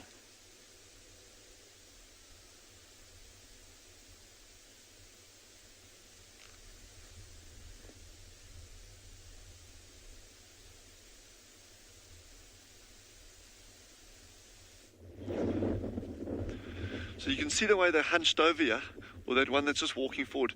It's kind of like at this hunched over posture. That's because of this wind.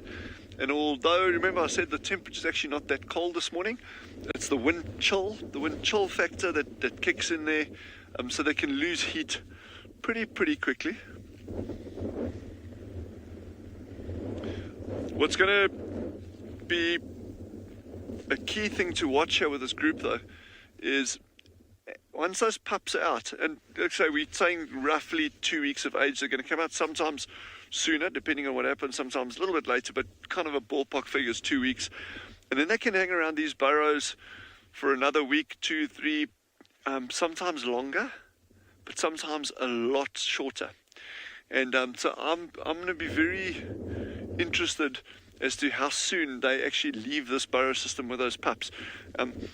Normally it'll be, I think, on a larger burrow system like this, where you've got multiple entrances and they can shift pups from one spot to another within this burrow system. I don't think they're going to be leaving too soon. But on very small burrow systems, when you only got like 1 or 2 actual burrows in the system, then sometimes they can actually leave a bit sooner, and that's normally got to do with the build-up of parasites in there, and or the known presence of a predator in the area. And African wildcat, our meerkat habituators have actually seen African wildcats stalking meerkats, catching pups, catching these babies, and on one notable occasion, I mean, that's the kind of sighting I'd love to see. They watched this African wildcat come in, ran in, grabbed a pup, ran off with a pup, and this is like a tiny one that had just been out a couple of days. The entire group of meerkats took off after this wildcat, chased it. The cat dropped the pup, and they got that pup back unharmed with the group again. I mean, imagine that kind of sighting. So, so there's different reasons, kind of like coming back to what we were saying there. There are different reasons as to why they would move a burrow system, and it wouldn't necessarily be a single reason. It could be multiple factors that build up. And again, this alpha female is constantly scratching, and it's just very, very interesting that she's doing this way more than any of the other individuals in this group. So I'm quite interested in that. I must actually ask around if there's what the reason for that would be.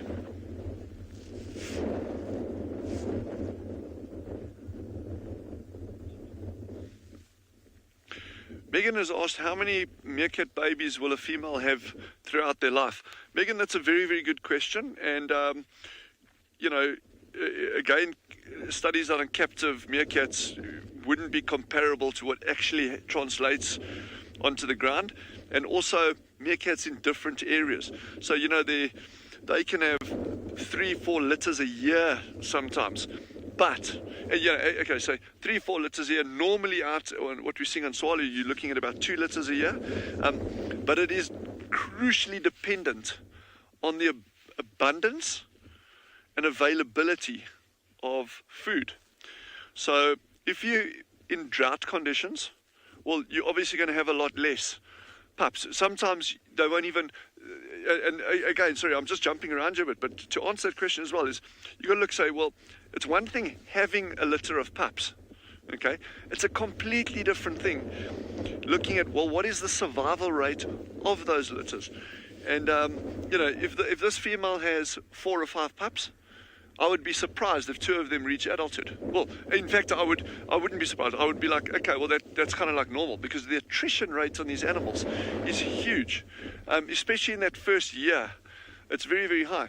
So where I'm coming back to answering your question is saying, well, if a female lives for 9 years, well, yeah, she could have, I don't know, 18 or 14, 15 different litters over a lifetime.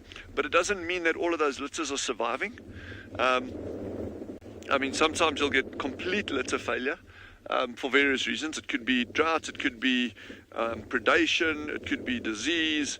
And that's why I say that question is quite challenging. You can say, well, the optimum, she can have 2-3 litters a year, every year, and she can have 5 per litter.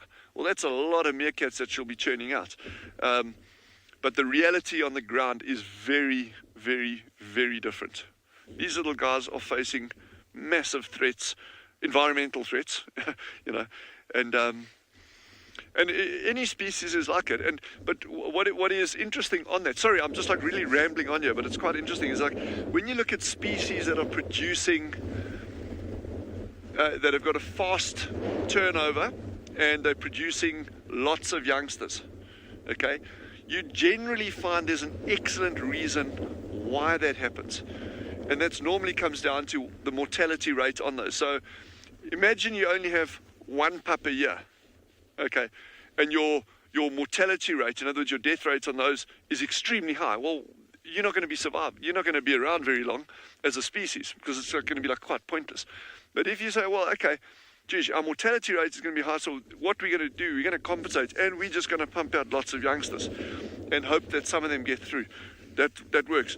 If you look at grass, if you look at plants, so you take a head of grass, well, there's a reason that grass doesn't normally produce one seed. It produces multiple seeds, massive numbers of seeds. Why? Because the mortality rate on those individual seeds is huge. So although a clump of grass, and I have no idea how many seeds each clump of grass produces, and I'm sure someone's done the work and I can find out. It would be very interesting to know. But if one clump of grass gives off, just say, let's say 100 seeds, maybe 5% of those actually survive to germinate. And of the ones that germinate, maybe 3 of those actually end up becoming an adult plant. So it's very, very, important when we're looking at, well, when we say, well, how many litters can this thing have? Yeah, there's an optimal number, and there's an optimal number of the survival rate. But it doesn't work like that in nature. It's very, very, very seldom that any animal will reach its absolute optimum capacity in nature. So on that deep thought,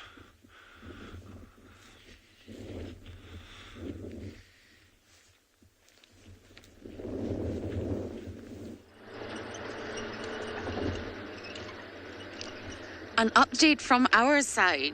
Our lioness crossed, as you all know, and it was the exact spot where James had heard the alarm calls. Now, talking of James, don't think he's going to be able to join us now for the rest of the show. His car is kaput, shall we say. Don't quite know what happened. But he heard alarm calls. Once the lioness crossed, we saw the fresh leopardess tracks. It's a leopardess. She has crossed in. So unfortunately, we were about 15 minutes behind, and they've crossed into a block rather than on the road. So now we are doing fruit loops round and round and round to try and see if we can either see where the leopardess has crossed out, or see if we can see the leopardess herself. There's definitely a female leopard in the area. Now, the impala that were alarm calling at the leopard almost chased the lion. They started alarm calling at the lioness, and then one male ran up to her, still alarm calling. Very, very brave. Extremely brave for an impala. I'm not sure I would challenge a lion if I was an impala, but he did. And that just shows you, once they've spotted the predator, they feel calm. It's when they don't know where the predator is that they react. Okay, this is going to be our second loop on this road. Now, I always say not to speculate, but we always do speculate. If it's a leopardess really using this track, I would guess Tandy. I could be wrong.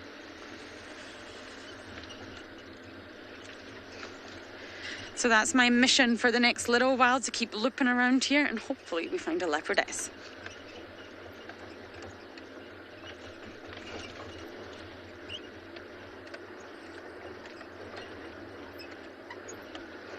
Welcome back, everyone. So we've managed to find the rest of Bayala pride. So earlier on we had the male who's dominant of this pride feeding on a zebra, and currently we have 2 females and the 5 young males, and they're busy hunting zebra at the moment. So down in the valley there is a herd of zebra. They did try and hunt it earlier, but unfortunately they were seen, and so they're just having a look to see where that herd has run off to. And sometimes what will happen is whatever they hunt runs off, and then kind of almost forgets that they're around and carries on feeding, and then a little bit later the lions then attempt to hunt it again. So the problem with the area that they're in at the moment is the grass isn't very long, so it's going to be very tricky for them to hunt the zebra that's up ahead. And so their best chance really of catching a zebra or a wildebeest or an impala, which there's quite a few of in this particular area, is to just lie and wait in the long grass, and hopefully someone will walk into their path. Now, the direction that these 2 lions are busy looking at the moment is also the direction of one of the water holes in this area, and so we do expect a large movement of herbivores through this area to go have a drink. So they have positioned themselves in a good area, but whether they catch something here or not at the moment, it's yet to be seen. I think it's going to be tricky. As I said, the grass is short. Now you've got the 2 adult females leading the way, and I'm sure that the 5 young male cubs are going to follow very shortly. Unfortunately, it was them that ruined the hunt earlier. So at this age, around a year old, they're starting to join in with the hunts. They're not going to be too active in the hunt. They're going to watch off from the distance. But in this case, some of the young males got a little bit eager and ruined the hunt and stood up when they shouldn't have stood up and started to stalk the zebra closer.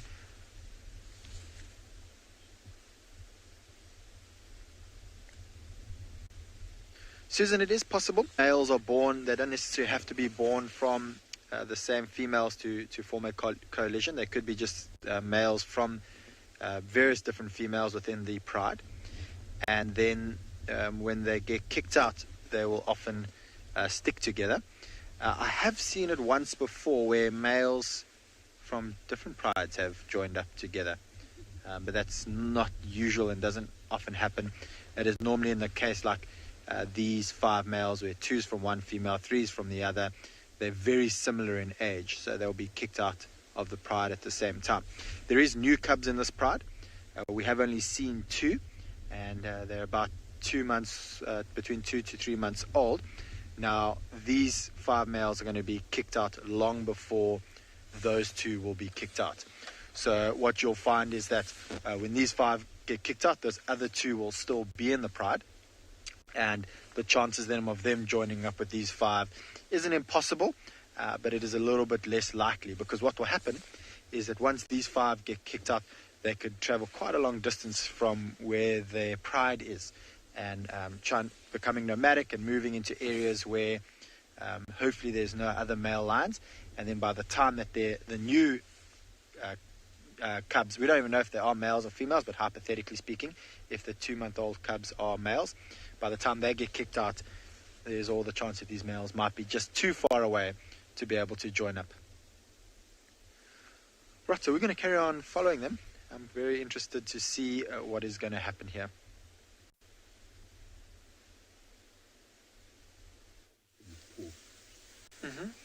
Okay, so it's so awesome that we've got some moving lions, and then we've got the other things that lions love to do, and sleep. So we've got our sleeping lions here. Not much activity, you can see there. We had a whole discussion now about this paw and who it belonged to. Does it belong to an adult or to one of the youngsters? Because now we're getting to that age with these youngsters where they are getting very big, and it's hard to differentiate between some of the older youngsters and some of the females in the pride. But we think that paw, if you look at the size of it, I mean, probably about as big as my hand, maybe slightly smaller than my hand. But it's massive, and it's got very sharp claws, it's got a lot of power behind it. So quite a formidable weapon. A lot of activity from that other one. Quite a formidable weapon that these lions have. You see a lot of them are starting to just pretty much turn over. And maybe trying to get onto a different side. You can see the one on the right there is almost hugging the tree. Or hugging the little bush. And she's also got a very big paw. So that's one of the older females again. But they're all looking rather lazy. We think they were moving around last night. They were moving around during the rain this morning.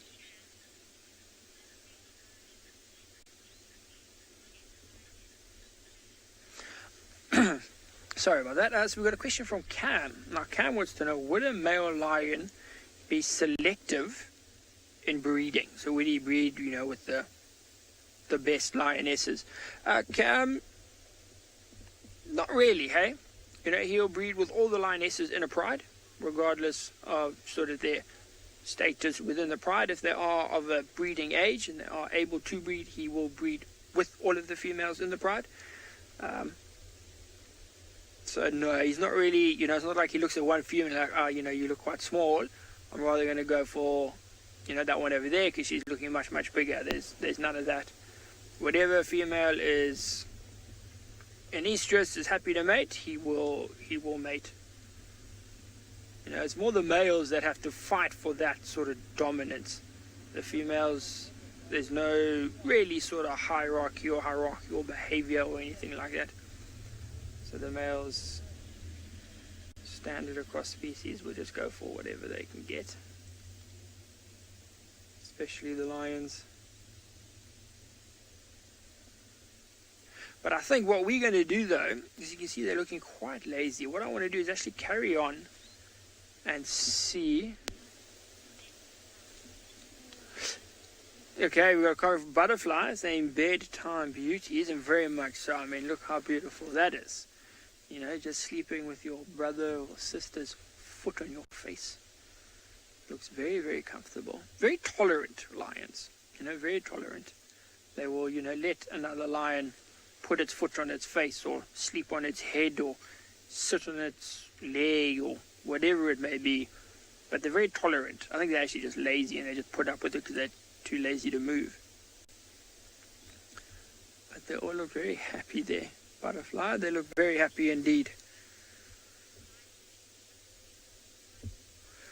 Striped horse. The lions need so much sleep because they actually do expend quite a lot of energy. You know, a lot of people, you know, you come here and you just see the lions sleeping. And that's because that's what they do during the day. These are nocturnal animals. But from, you know, 9 o'clock, 8:30, 9 o'clock at night until 5, 6, 7, 8 o'clock in the morning, these animals are moving. They're walking, they're hunting, they're patrolling, they're fighting, they're calling. They're playing with each other, especially these young ones. So a striped horse, they are very active at night. And then as a revert, they then sleep a lot during the day. But lions are... And people don't really understand how active they can be. You know, to hunt takes a lot of energy. A lot of energy. And we think they did hunt, remember, we saw the blood. So they're obviously just very tired at the moment. And it looks like they're just going to be sleeping.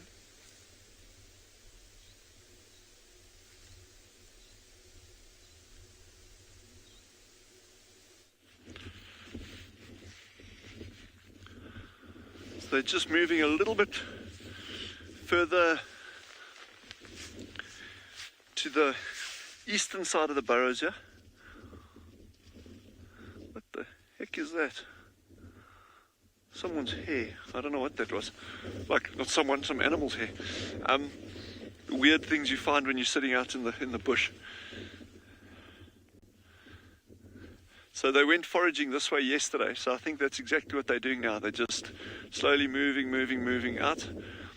And they can actually move the pups, even if those pups come above ground now, they can actually move them from one of these burrows where they are into one of the new ones, but in the same system over here. So it always amazes me how good their eyesight is yesterday. Yesterday they kept looking up towards a dune crest out to the north over here, and we actually, when we pulled out the binoculars, we actually saw what they were looking at. It was an eland bull, a big antelope bull, but it was just the top of his back sticking out above the dune. And these meerkats had picked up that movement, and that from here straight line is about 800 meters away from here. So their eyesight is superb.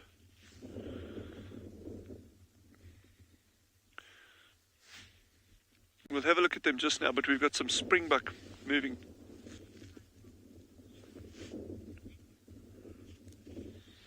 So Vic asked something about something being shared by both genders. What was the question, please? That broke up. We got a bit of wind here.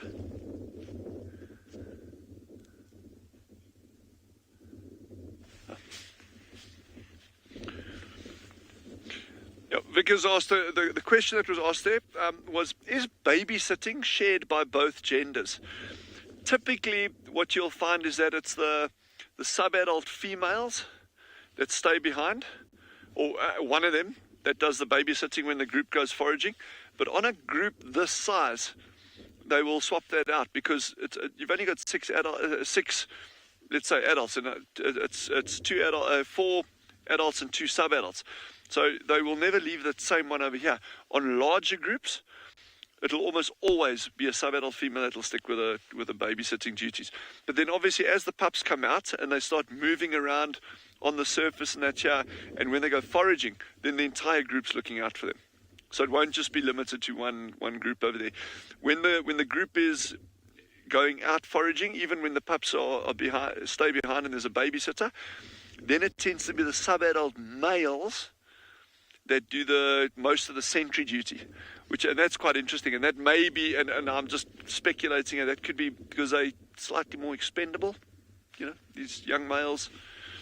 So because they'll often perch out on very exposed places, like they'll climb up little bushes, little trees, sit up on mounds so they can get a better field of view. And obviously the tallest trees catch the most wind, so it could just be that's the evolutionary reason there for that. But I'm just hypothesizing. I'm not saying there's any. So they're all popping out now, so there's 4 up, there should be 6 that come out. The one on the far right is doing a little bit of burrow maintenance over here. We'll just pan across to that little one. Seeing digging. You see that sand being kicked up?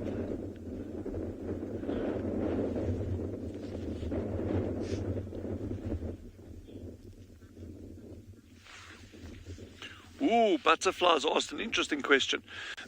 How long does a baby meerkat stay with a mother? So you can get groups of meerkats where it's the same lineage for generation after generation. So you get individuals that'll stay within that group, but then you get these young males and young females that'll split off from there. So potentially a meerkat could stay in the same group as its mother for its entire life, or until the mother passes on, and then another one will take over that group, and this will just continue. So as an example, what we're seeing over here, so there's a big difference between how long it will stay dependent on the mother, which is about 9 weeks, 10 weeks, before it's actually able to feed for itself a little bit, but it'll continue for another 4 months after that, before it's fully independent. But then it'll stay within that group. Typically it's your males that move out and disperse, but you do get these sometimes two females that'll break off from a group. That typically happens when it's a very big group of meerkats. So the largest group I've personally seen on Tswalu is about 22 animals, but we have recorded groups of about 30 on Tswalu before. I haven't seen those, but nonetheless. And then there are groups of over 40 that have been recorded within the area. So groups like that, especially because as the group gets bigger, there becomes more and more pressure from environmental pressures in terms of trying to get enough food for a group like that, and that's when you start getting these little splinter groups breaking off. On a group this size, it's probably more likely to only be the males that are going to disperse, and the females will stick with this group.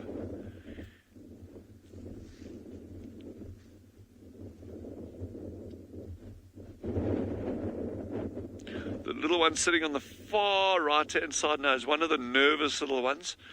But you'll see Jean-Ray's just panning across them there. I think that's one of the nervous ones. In this group, there's a single individual. So I'm just going to bide my time here, and hopefully that little male will become more relaxed over time. Wild Earth relies on support from viewers like you to carry on broadcasting our daily live shows. A small donation goes a long way in helping us on our mission to connect the world with nature. Please visit our support page to see how you can help and become part of the Wild Earth family.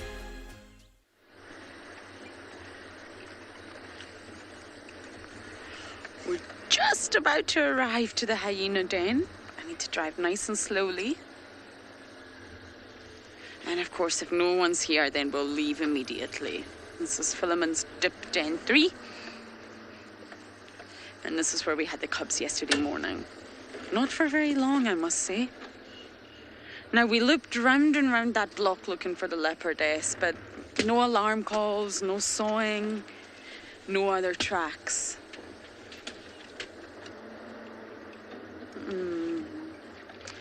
Just gonna have a little look round the corner because that's where Ribbon was yesterday with that beautiful carcass. Nope, nobody's home, which means we must leave immediately.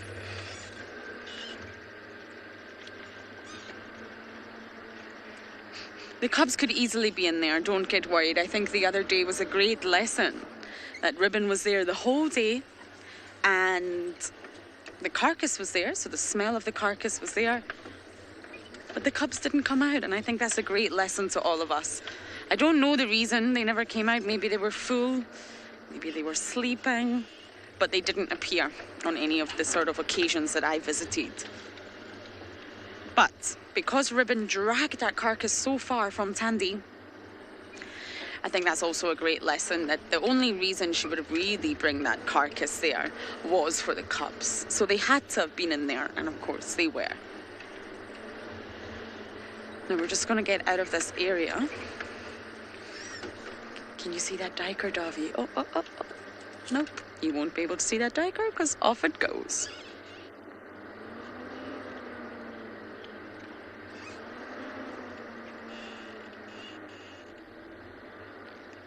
Vrema? I hope that's your name. You're asking, are all the reptiles hiding? Essentially, yes.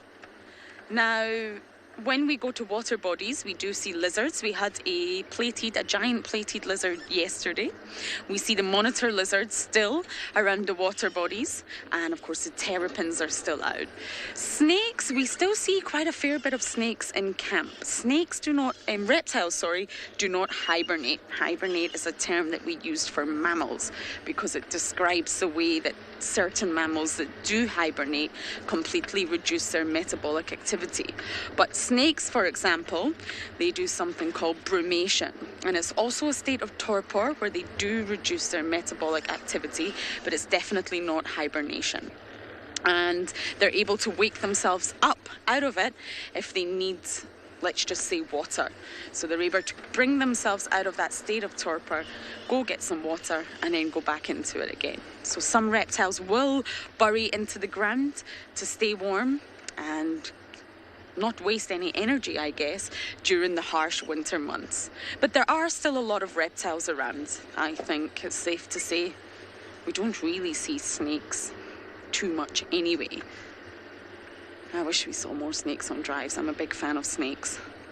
But unfortunately, we don't. There's lots of little geckos still. That was a grey one, Davy, wasn't it? Can we still see it?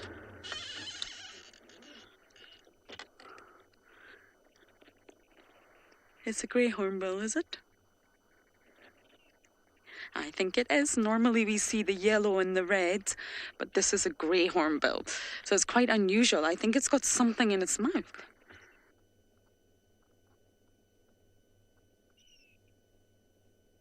It's definitely not as common for us to see these ones. I don't quite know why not. They tend to be more flighty. So as soon as the car pulls up, the grey hornbills disappear. Okay, I'm heading to the area where we had the lioness last night.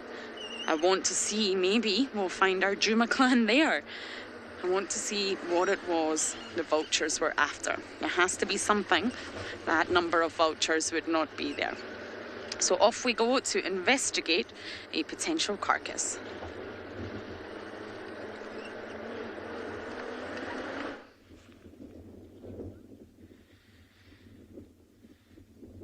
Yeah, so these little guys aren't in any rush to head out this morning. So I think this is a really good indication that there's still very, very good food availability in the area. Typically, as they get more and more food stress, they'll spend less time at the burrows sunning themselves and actually moving out to try and get food.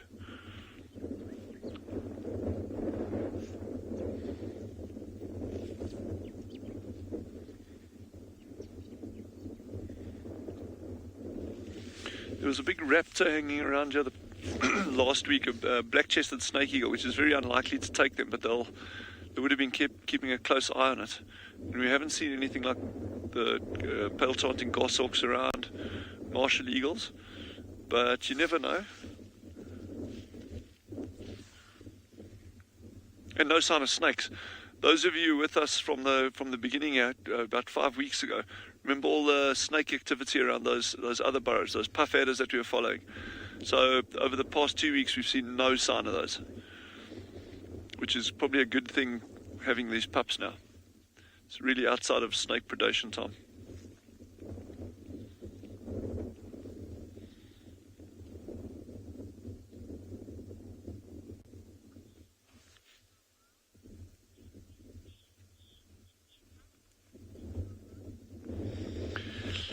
Indigo Girl has asked, do you get mange in meerkats? Yeah, you do. And mange is, and you get different kinds of mange, two primary kinds, and one is almost always fatal, and it's very, very nasty, and the other one they can actually recover from. So mange is caused by a little mite that gets into the skin, and it's a highly irritant affliction. A lot of animals can get it. I've only seen one occasion on Tswalu of that with meerkats, but absolutely you can get that. And they're also susceptible to other things. I mean, meerkats they can carry rabies as well, and that's obviously a nasty one. It's not something that I've seen in meerkats on Tswalu, but it's not impossible. You know, that you get that right through these areas. Most of Africa, you get that. So meerkats are susceptible to a whole range of normal mammalian diseases.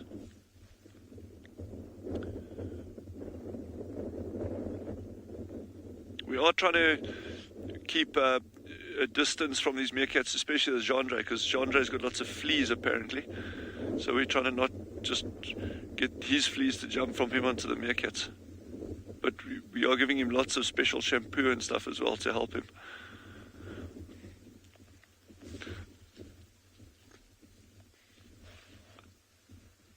But he should be fine, if any of you are concerned. He'll make it.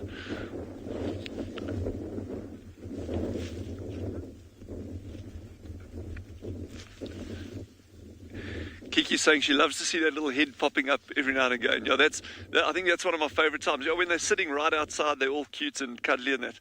But it's just like that, especially the little nervous ones. They just pop out and go back in again, pop out and go back in again. And you often see it when it's very cold as well. You just get this like little nose and eyes sticking out the burrow. They look around and then they go down again. Very charismatic little animals.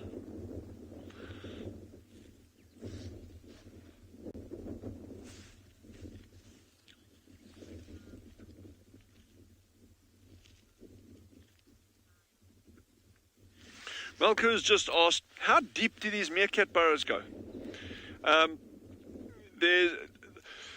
They're not going to go deeper than about a meter down, but that'll be very variable, and it'll also be very dependent on the substrate that they're in. In this terrain where it's just deep sand, those burrows don't need to extend down very deep. In very stony, rocky areas, it might be even shallower, just because as they're digging down, the rocks, create like really, really good, stable and strong burrow systems. So they might be even a lot shallower in areas like that. One of the key things is they can't be too shallow. We've touched on this before in terms of thermoregulation properties of the soil. Number one, if a burrow is too shallow, it's going to collapse easily. But it's also, if it's too shallow, you're not going to get that ameliorating effect of extreme temperatures on these burrows. So you've got to be 30 to 50 centimeters or deeper before that ameliorating effect really kicks in.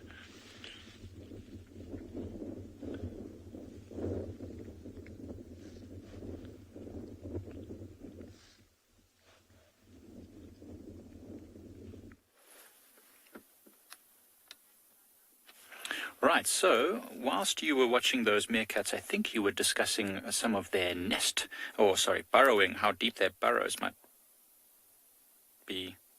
So, these are red-billed buffalo weaver nests that you can see in a tree above Leopard Dam.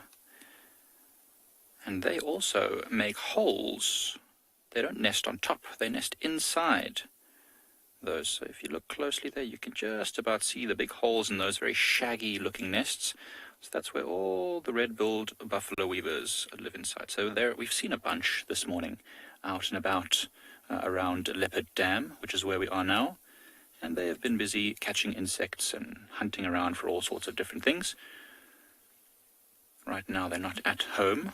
There is a goose which is also nesting there on the lower part of that tree. Oh, the goose is just popping out. There's Mr. Goose, or Mrs. Goose, I'm not sure. It's difficult to tell the difference between males and females. It's not so easy from this distance. So this goose has been tending its nest quite fastidiously, collecting bits of stick, smoothing it out. So it actually is using the red-billed buffalo weaver's nests as a base for its own nest. So there's a pair of geese here at Leopard Dam. They are quite aggressive. They always tend to chase away other birds from anywhere near this tree, except the buffalo weavers. They seem to, be quite harmonious with them, but they tend to not like anything else going anywhere near their nests.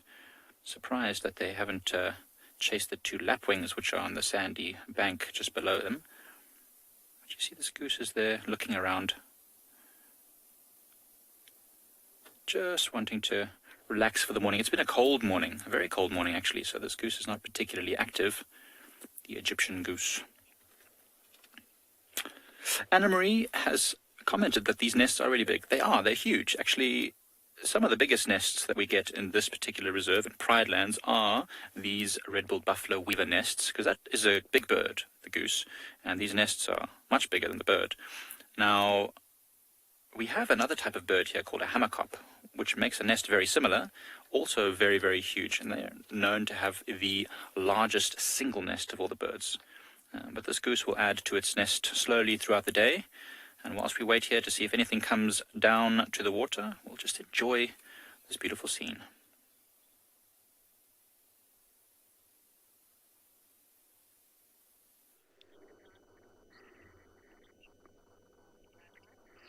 We have the most incredible views of a hooded vulture. The whitebacks seem to have all flown off, which sort of tells me there's maybe nothing on the ground for us to find, but the hooded remains. Look at that.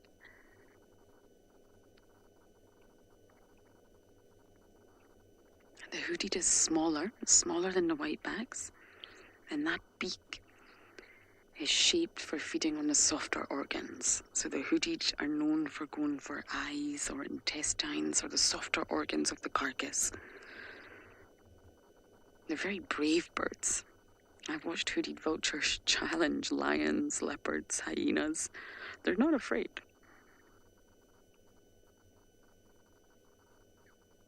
Not the most aesthetically pleasing birds either. And you can see where the name hooded comes from. They look like they've got a big great hood wrapping around their head.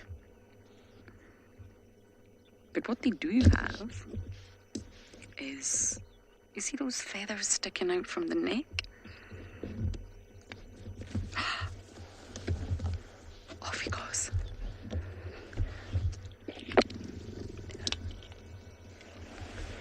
Wasn't that the most incredible views?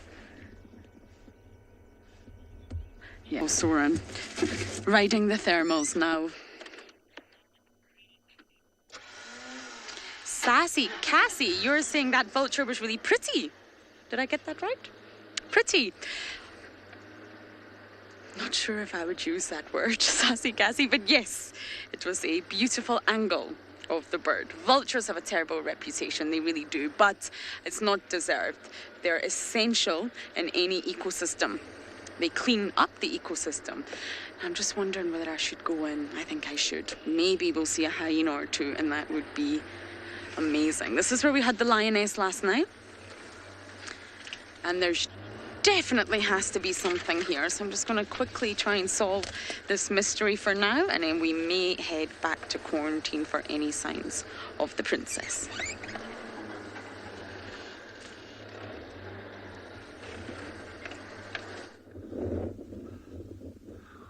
So what I've done, I've just moved a little bit closer here now.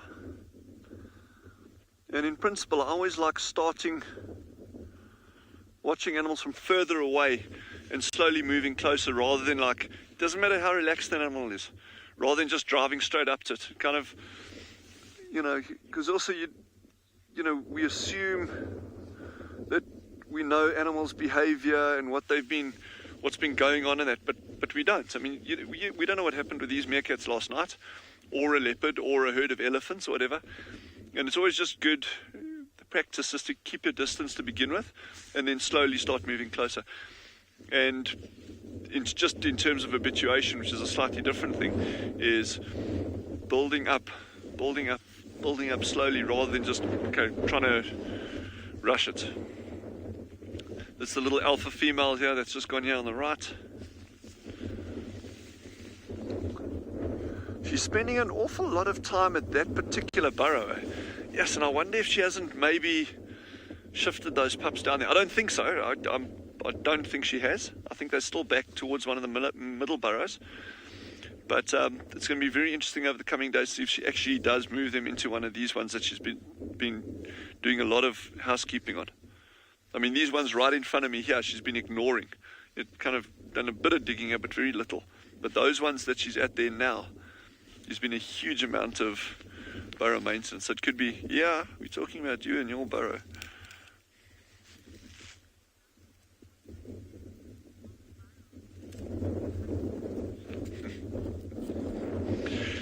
Alicia's asked, what is the significance of the burrows facing one direction? It's a good observation as to where we're sitting here now, but it actually doesn't hold true for this entire burrow system.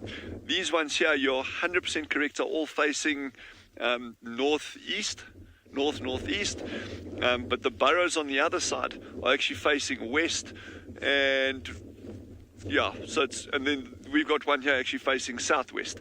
So there's actually not a huge amount in the direction that the burrows face.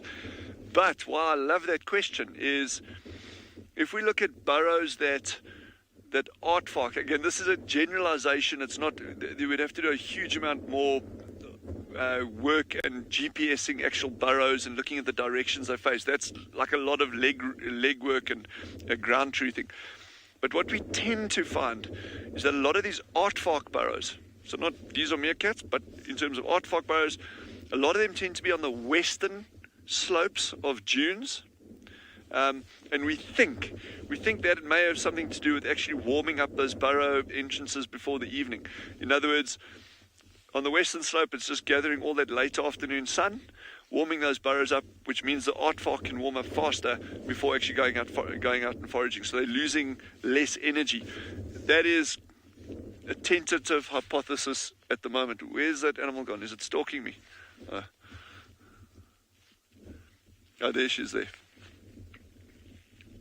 It's a good question, very good question about the burrow direction there. So that's a little alpha that's starting to move out now, so I don't think the others will be too much longer, although I've got it wrong every single time over the past 3 weeks, so just take what I say with a pinch of salt, actually.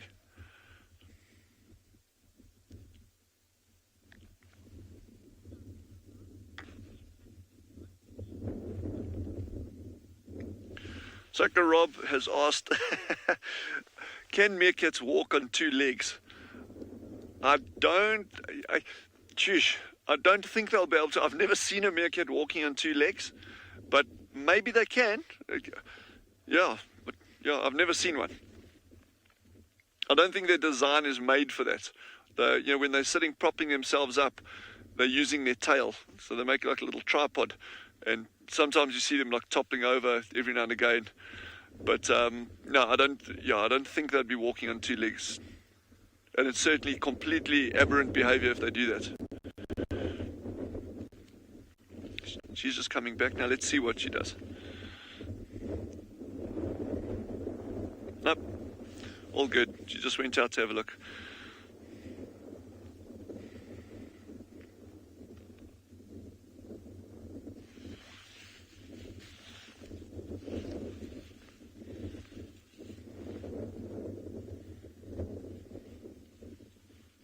Looking around a little bit, so I wanted to go for a bit of a walk to get closer to this beautiful leadwood tree that's sitting close to this waterhole leopard dam. We heard some elephants in the distance, and we're wondering if they might come down and drink in a little bit. So while we wait, I thought we might point out the amazing things that elephants do to trees near waterholes. So as you can see close to where my hand is here, there's a lot of mud on this tree, and this is from the elephants, well, from lots of animals probably, but mostly from elephants. And just to show you how tall an elephant can be, I brought my little tracking stick with me. How tall is an elephant? That's how tall an elephant is. And you see the mud that's just caking on this this branch here. That was a very, very big elephant that came and rubbed itself against this leadwood tree. And here it's almost started to smooth the whole side of the tree with the amount of rubbing that it's doing. And the reason why they do this is so that they can get the mud on their body and they rub it off. It's like exfoliating. You ever use like a scrubbing brush on your skin? It feels so great. Same for elephants. So they get rid of any ectoparasites, anything that is disturbing them, dead skin. It makes them feel really clean and fresh. And of course, they sometimes get a bit rough with these trees, and their trunks, or not their trunks, their tusks, can gouge holes in them, opening up the heartwood. And this is not so great for the tree. Some trees that are a bit softer might then get attacked by insects, and that might cause the tree to fall down or be damaged. This is a leadwood, so it's almost impervious to insects. Termites don't eat it. And this tree itself, it's a big leadwood tree, it's probably a couple 100 years old. If it doesn't get damaged or pushed down or destroyed in a storm of some sort, it might live for another 200-300 years, who knows how long. I mean, I think these trees can get to many, many centuries old, and once they die, naturally they die of old age sometimes, and this tree might stay in exactly the state that it is, standing up like this for another 300 or 400 years. So it's amazing. Sometimes these leadwood trees, the dead ones that you see, beautiful ones, I'm trying to see if there's one here. No, there's not one that we can see right here, but sometimes at beautiful waterholes you'll see these picturesque trees that the vultures always sit on, or the geese or the fish eagles, and those trees are sometimes 500-600 years dead already, and that's amazing.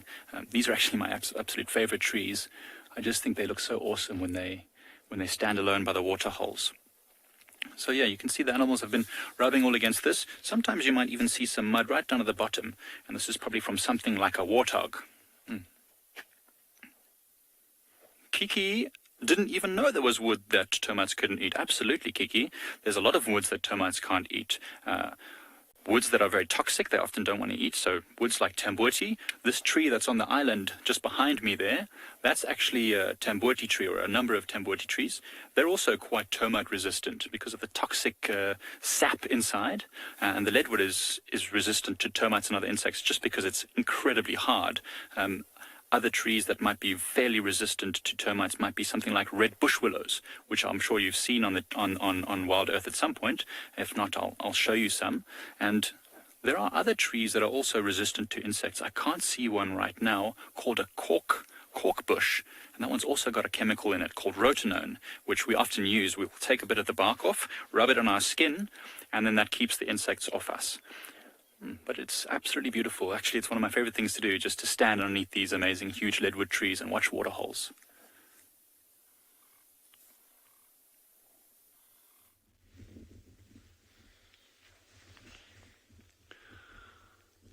So that little one that Jandre's got in the frame now, that's one of the... Originally was one of the slightly more nervous ones, but it's just become so relaxed. But the really skittish little one is further behind that one now. Probably just out of sight of the camera there. But the alpha female has been a real trooper, and the fact that she's really settled and the other adult, makes this group is just really getting better by the day.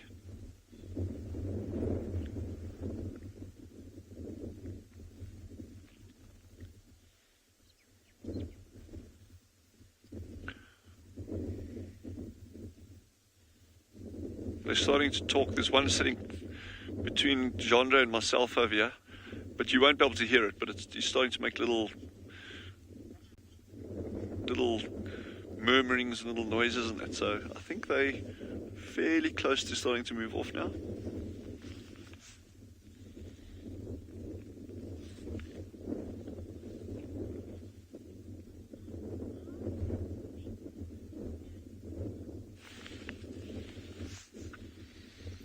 Zane says, how do the babysitters nurse the pups? The babysitters don't nurse the pups at all.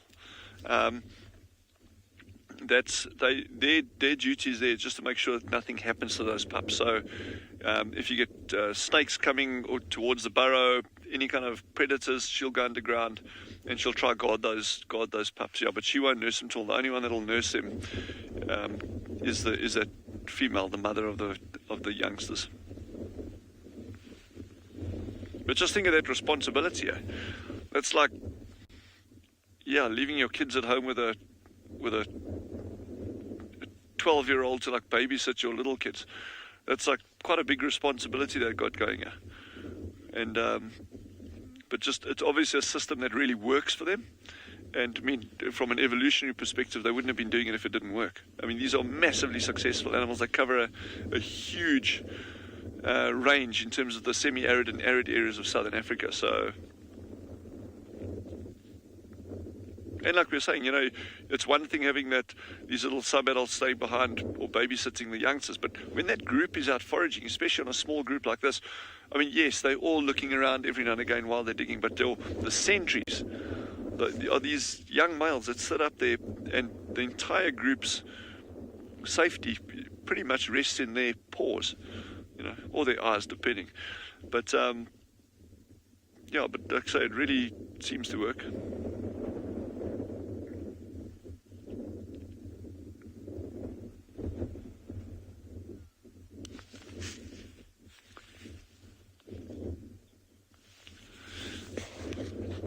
Dylan has just asked another interesting question. Where does the name meerkat come from? And it's a name, if I recall correctly. Okay, firstly, it's got nothing to do with the cat whatsoever. One of the interpretations has been, someone has said that it's more because meer in Afrikaans is more, and kat is a cat, so it's like more cat than dog-like. That's not the explanation at all.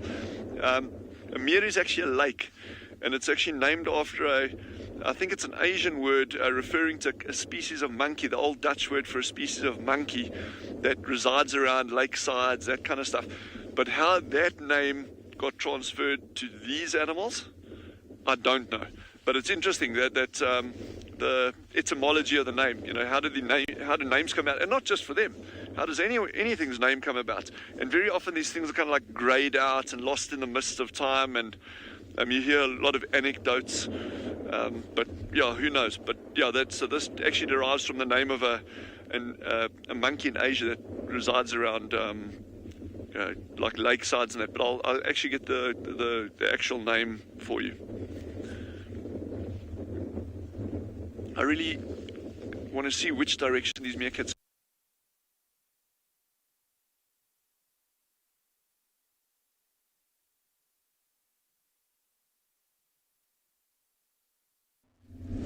Okay, so apologies about that. Apparently a few technical difficulties there with Dylan and his meerkats. So we went on the hunt for some elephants. We went to see if we could find any. We went up into the central parts, towards the waterhole, Clara Dam, but then we found the rain, so we had to leave that area because obviously the rain's not good. So we left, and now we're heading back down sort of towards the lions. Now we heard some elephants down in this area. We want to see if we can maybe find them down around here, and then we'll probably pop in at the lions, see if there's been any change there. The tracking teams are out there looking for any signs of leopards. But you know, with this weather, the rain that we had, a bit harder to see the tracks. You know, unless these animals now walk across the road after the rain, then you can obviously see and you know how fresh it is. But if it's before the rain, it becomes quite a challenge because it all mixes in. I'm just going to see Owen's quickly going to clean the lens. It has gotten wet a number of times. So this is roughly where we heard the elephants. Now can you see on our left hand side there's a fence. There's a wildlife research center inside there.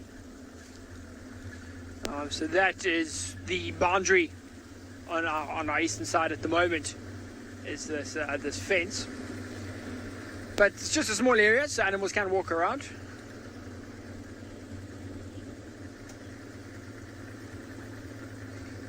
Okay, so we got a question. I think it was from Kiki or Kitty maybe. Want to know, is there a benefit to being monogamous for the animals? I would say no. purely because, a lot of the instinctual behaviors of these animals, especially the males and the females actually, is just to reproduce, try and sort of spread their genes, let their genes dominate, and that's obviously easier done if you are mating with everybody.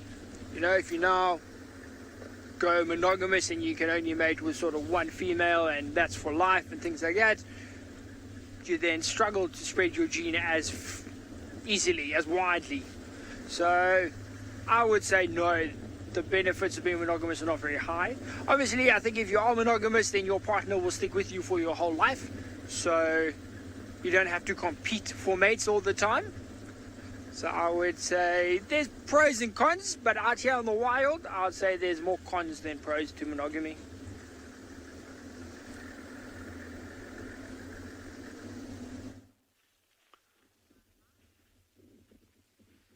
There's something interesting about meerkats. I just want to clarify.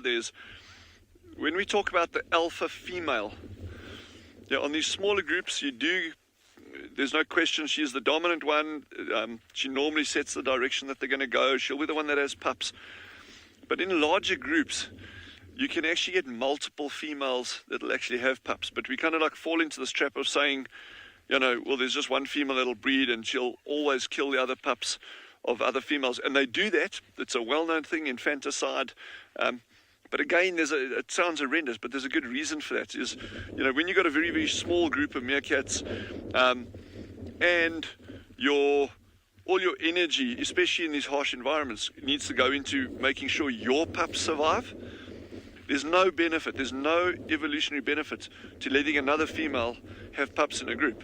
You can say, well, yeah, it's adding to the numbers of the group so there'll be more eyes and ears looking out for danger, but it doesn't work like that, because for those first 2 months, the entire group's energy is going to be split between trying to raise multiple females. And if you're the leader of that group, you want to make sure all of that energy goes into making sure that your pups are the ones that have got the best chance of survival. But if food resources aren't a limiting factor, and you've got a larger group size, and that'll be related to abundance of food and availability and how easily accessible that food is, yes, then you can have a number of different females breeding at the same time. But typically, once those groups, on Tswalu, once they get to 12 individuals, give or take, I mean, that's a real thumbsuck figure, that, but it's a ballpark area. Once they start getting to that size, you start getting these little split-offs in that, and individuals moving out and trying to join up with other groups, and that'll be directly related to habitat quality, and particularly food. Resources in terms of, because everything out here is a resource. The burrows are a resource. Meerkats can excavate their own burrows, but they'll typically use burrows and just modify burrows that other animals have already started, whether it's ground squirrels or spring hares, things like that. So that is a resource, but in this environment where burrows are not in short supply, that's not the critical factor. It's easy to come across a burrow or make your own in the sand, but the food is the big challenge. And when you just see, as we progress later or deeper into winter, and then as we're coming out of winter into the summer months, when it becomes incredibly hot, incredibly dry, that is the crunch time for these little guys. And when you see how deep they start foraging, for like things like scorpions, then you realize how tough it can be.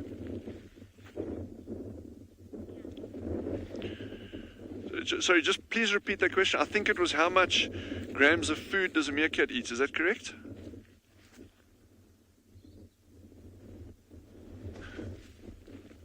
Okay. Okay, from Cam has just asked, how many ounces of food does a meerkat need? Now, my maths is shocking at the best of times, so I won't even try to convert that. But if you're looking at on the general principle that we're working on for any animal, give or take, is 5 to 6% of its total body mass per day as what we call a maintenance diet. So that's, you want to survive and carry on and breed and be healthy, you're looking at about 5 to 6% of your body mass per day. That is not necessarily that's not necessarily the optimum, but it's certainly it's a good maintenance diet. But the thing is, to get that amount of food, is not always that easy. So these little meerkats have just like shuffled off. There's one still down over here now. But yeah, that's what you can work on. So you can work out that for any animal. You know, if you want to look after a lion or a dog or yourself, you can work on 5 to 6% of your body weight per day.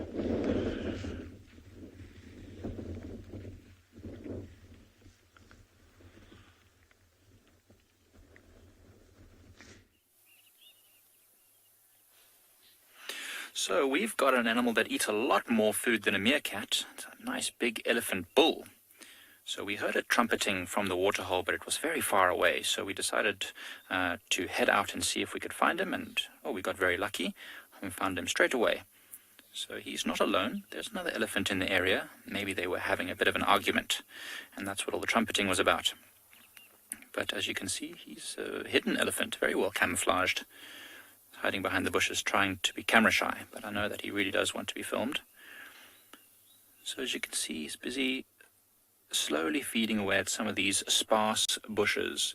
There's still a little bit of green vegetation, so he's getting what he needs. But yes, much more than a meerkat's few ounces. This elephant is probably going to eat about 150 kilograms of food. Well, that's at the top end. 150 kilograms. Let's just say over 100 kilograms of food a day. That's a lot of food. So this elephant needs to feed constantly. So as you see, it takes a step, then grabs some grass, then takes another couple of steps, then it grabs some leaves. Just never not eating. Oh, and he's done us a great service by coming out. What a gentleman. What a nice elephant. So as you can see, it's a bull.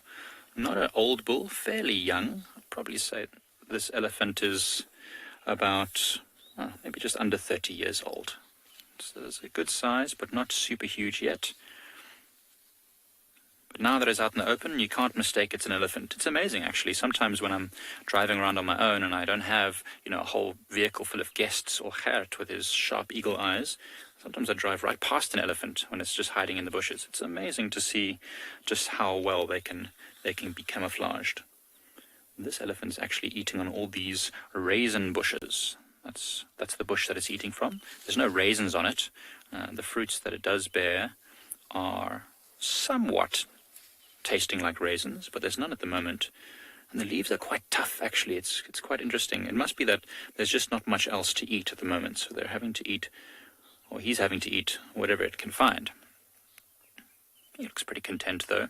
I talked about it the other day, the soft eyes of an elephant.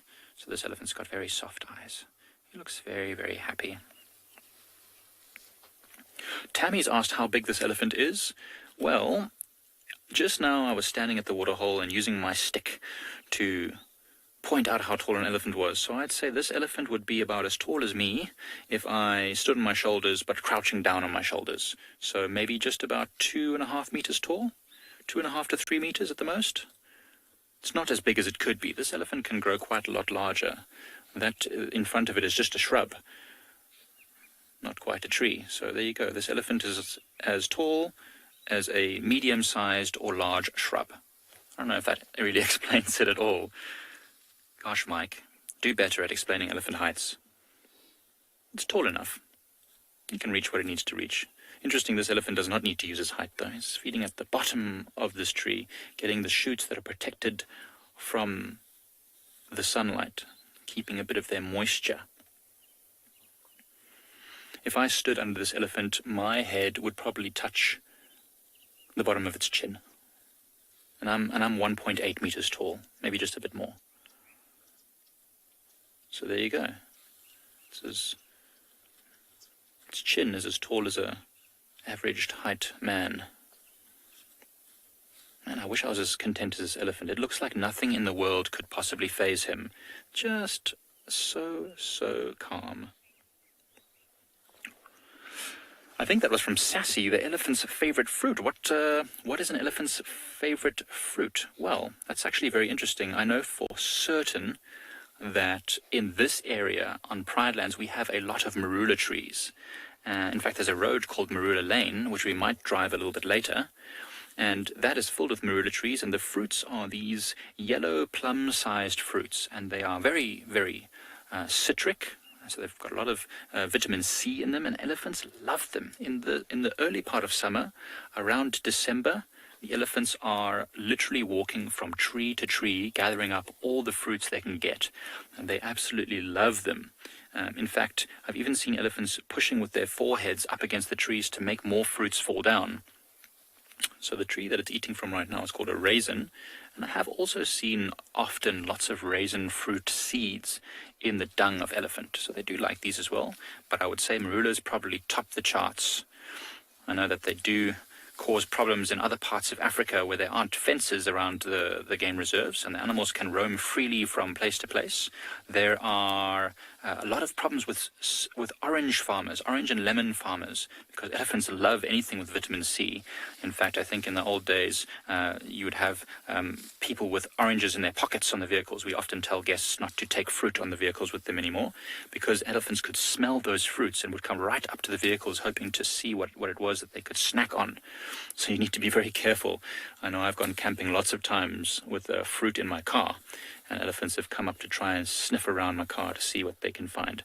So I've stopped that straight away.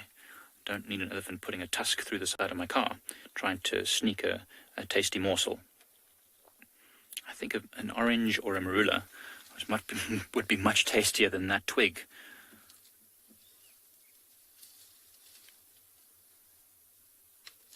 But, I mean, I don't think an animal could look happier. See, the eyes are half closed. So, as I said, it was quite light last night. It was very bright. It was about half a moon.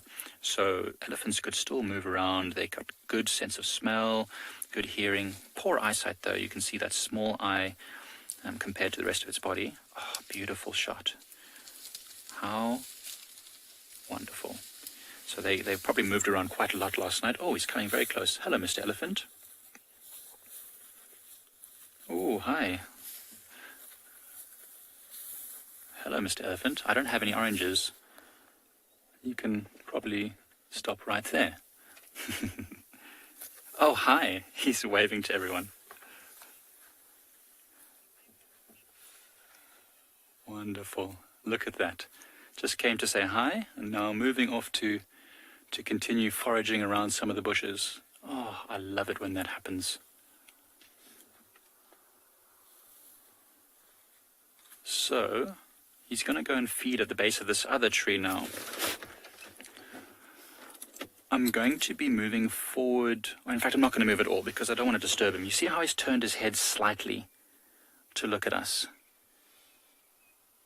He's just watching us, making sure we don't move any much. He just wants to make sure that we're not going to come any closer. So let's just wait right here and see what he does.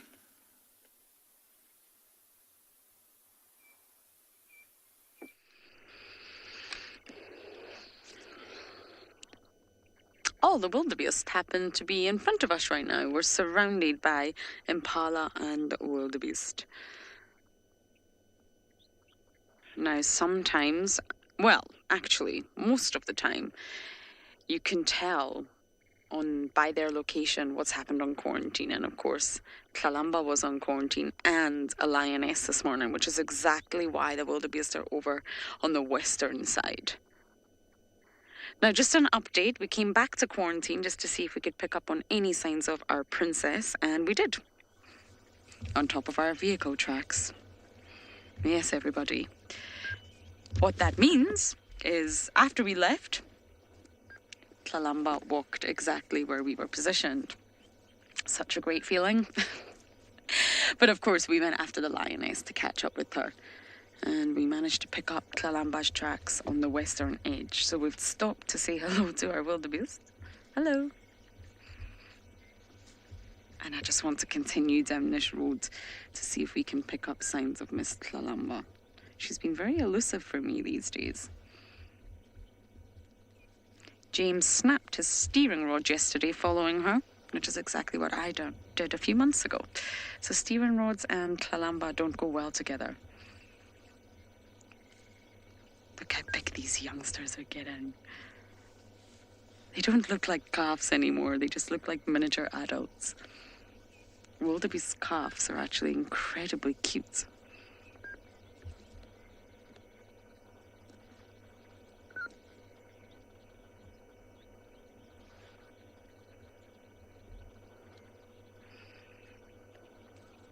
They still are cute, but they're a lot cuter when they're much younger. And they're a tawny, sort of tawny colour.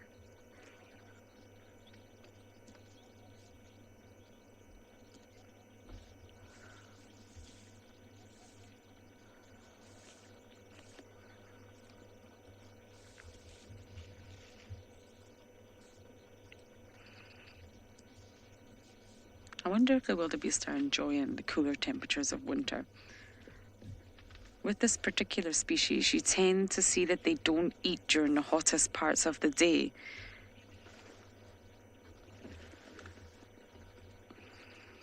Beverly? You're saying, my goodness, they are cute, aren't they just? They've still got that tone colour on their sort of forehead, if you like, on the crown of their head. You can still see that's the colour that they are when they're born. It's very light. And they're extra fluffy. But yes, wildebeest don't feed during the hottest parts of the day. They normally seek refuge in the shade. So when it's very, very hot in summer, you'll find that they won't be eating. They'll just be seeking out shade and avoiding the hot temperatures of the sun. Or they'll stand in the direction of the breeze and try to cool down. So you only really find them feeding when it's cool, and the temperature's just perfect right now for these wildebeest to graze all the yummy grasses.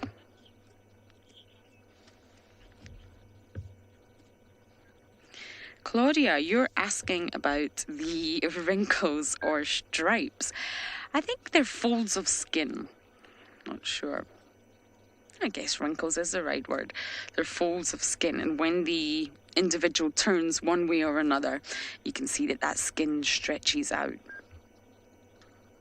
So yes, it's wrinkles. It gives them a very bizarre appearance.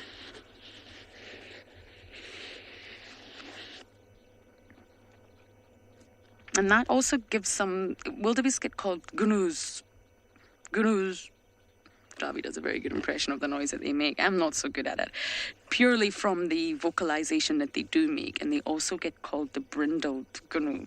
And that's for that exact reason. Those sort of wrinkly bands that they have on their shoulder area, going down their rib cage. Gnu. Yeah. I'm not doing very well with my wildebeest impersonation.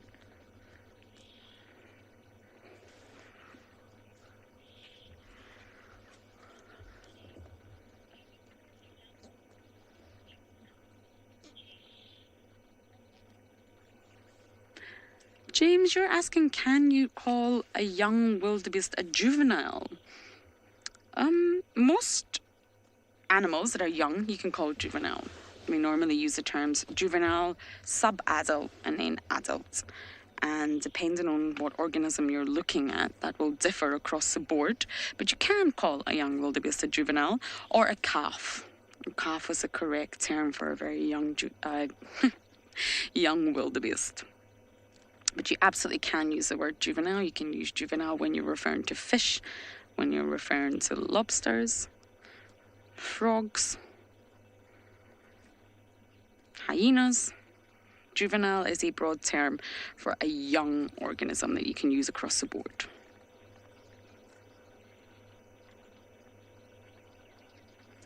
They're very relaxed, considering there was a leopard and a lion around not so long ago. And this herd of wildebeest have done very, very well to keep all their young. Considering the density of predators we do have here, we don't always find them, but they're here. I don't believe they lost any offspring.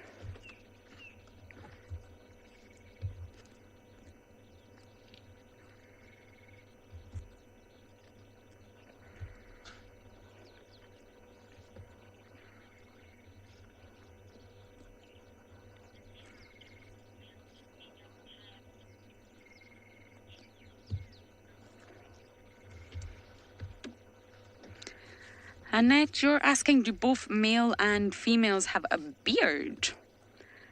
They do have hair under their chin, yes. They're very hairy on the top of their necks and underneath their chin. I'm not sure I would call it a beard, but yes, they do. It's actually quite tricky to tell the difference between male and female wildebeest. And they both have horns, so it's not easy, like impala.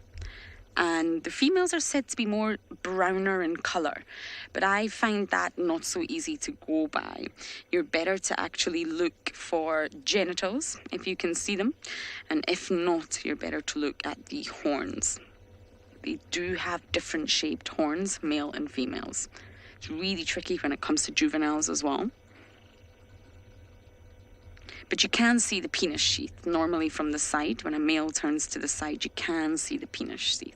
And I think that's the best method of telling the difference. But they both do have beards, yes. Yes, Annette. They all have hairy chins. Okay, I'm going to quickly do one last loop for signs of our princess.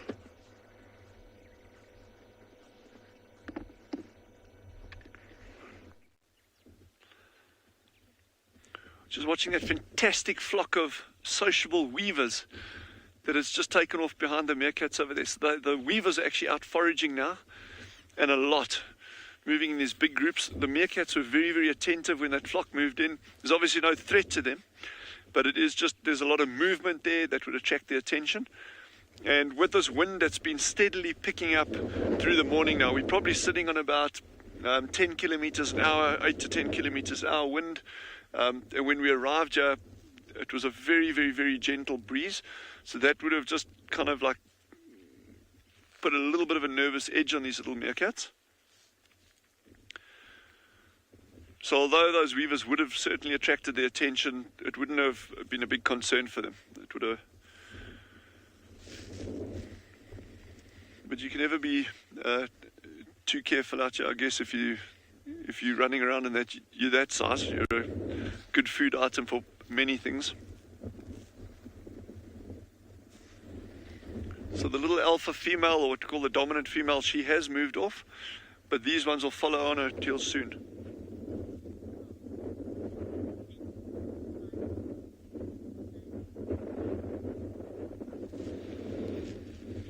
I apologize, I didn't get the name there, unfortunately.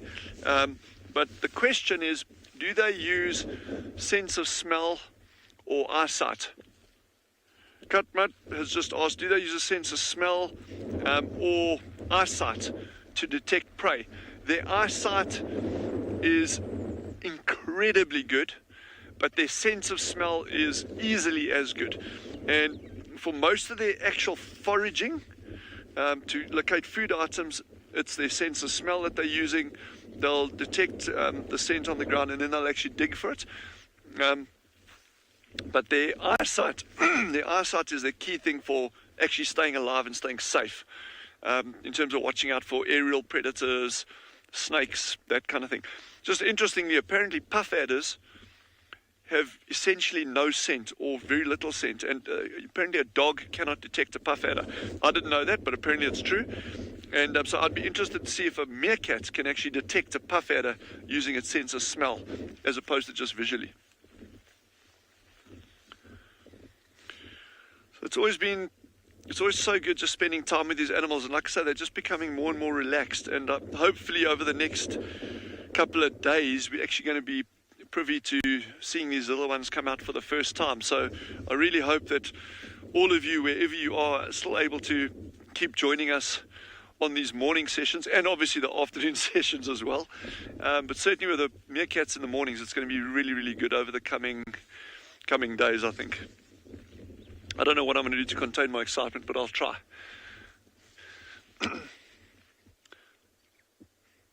So Chandra and I, we're going to spend a little bit more time here watching what these meerkats get up to. But in the meantime, you must all please stay safe. It's wonderful having you with us. Please join us again this afternoon, and we will see you shortly.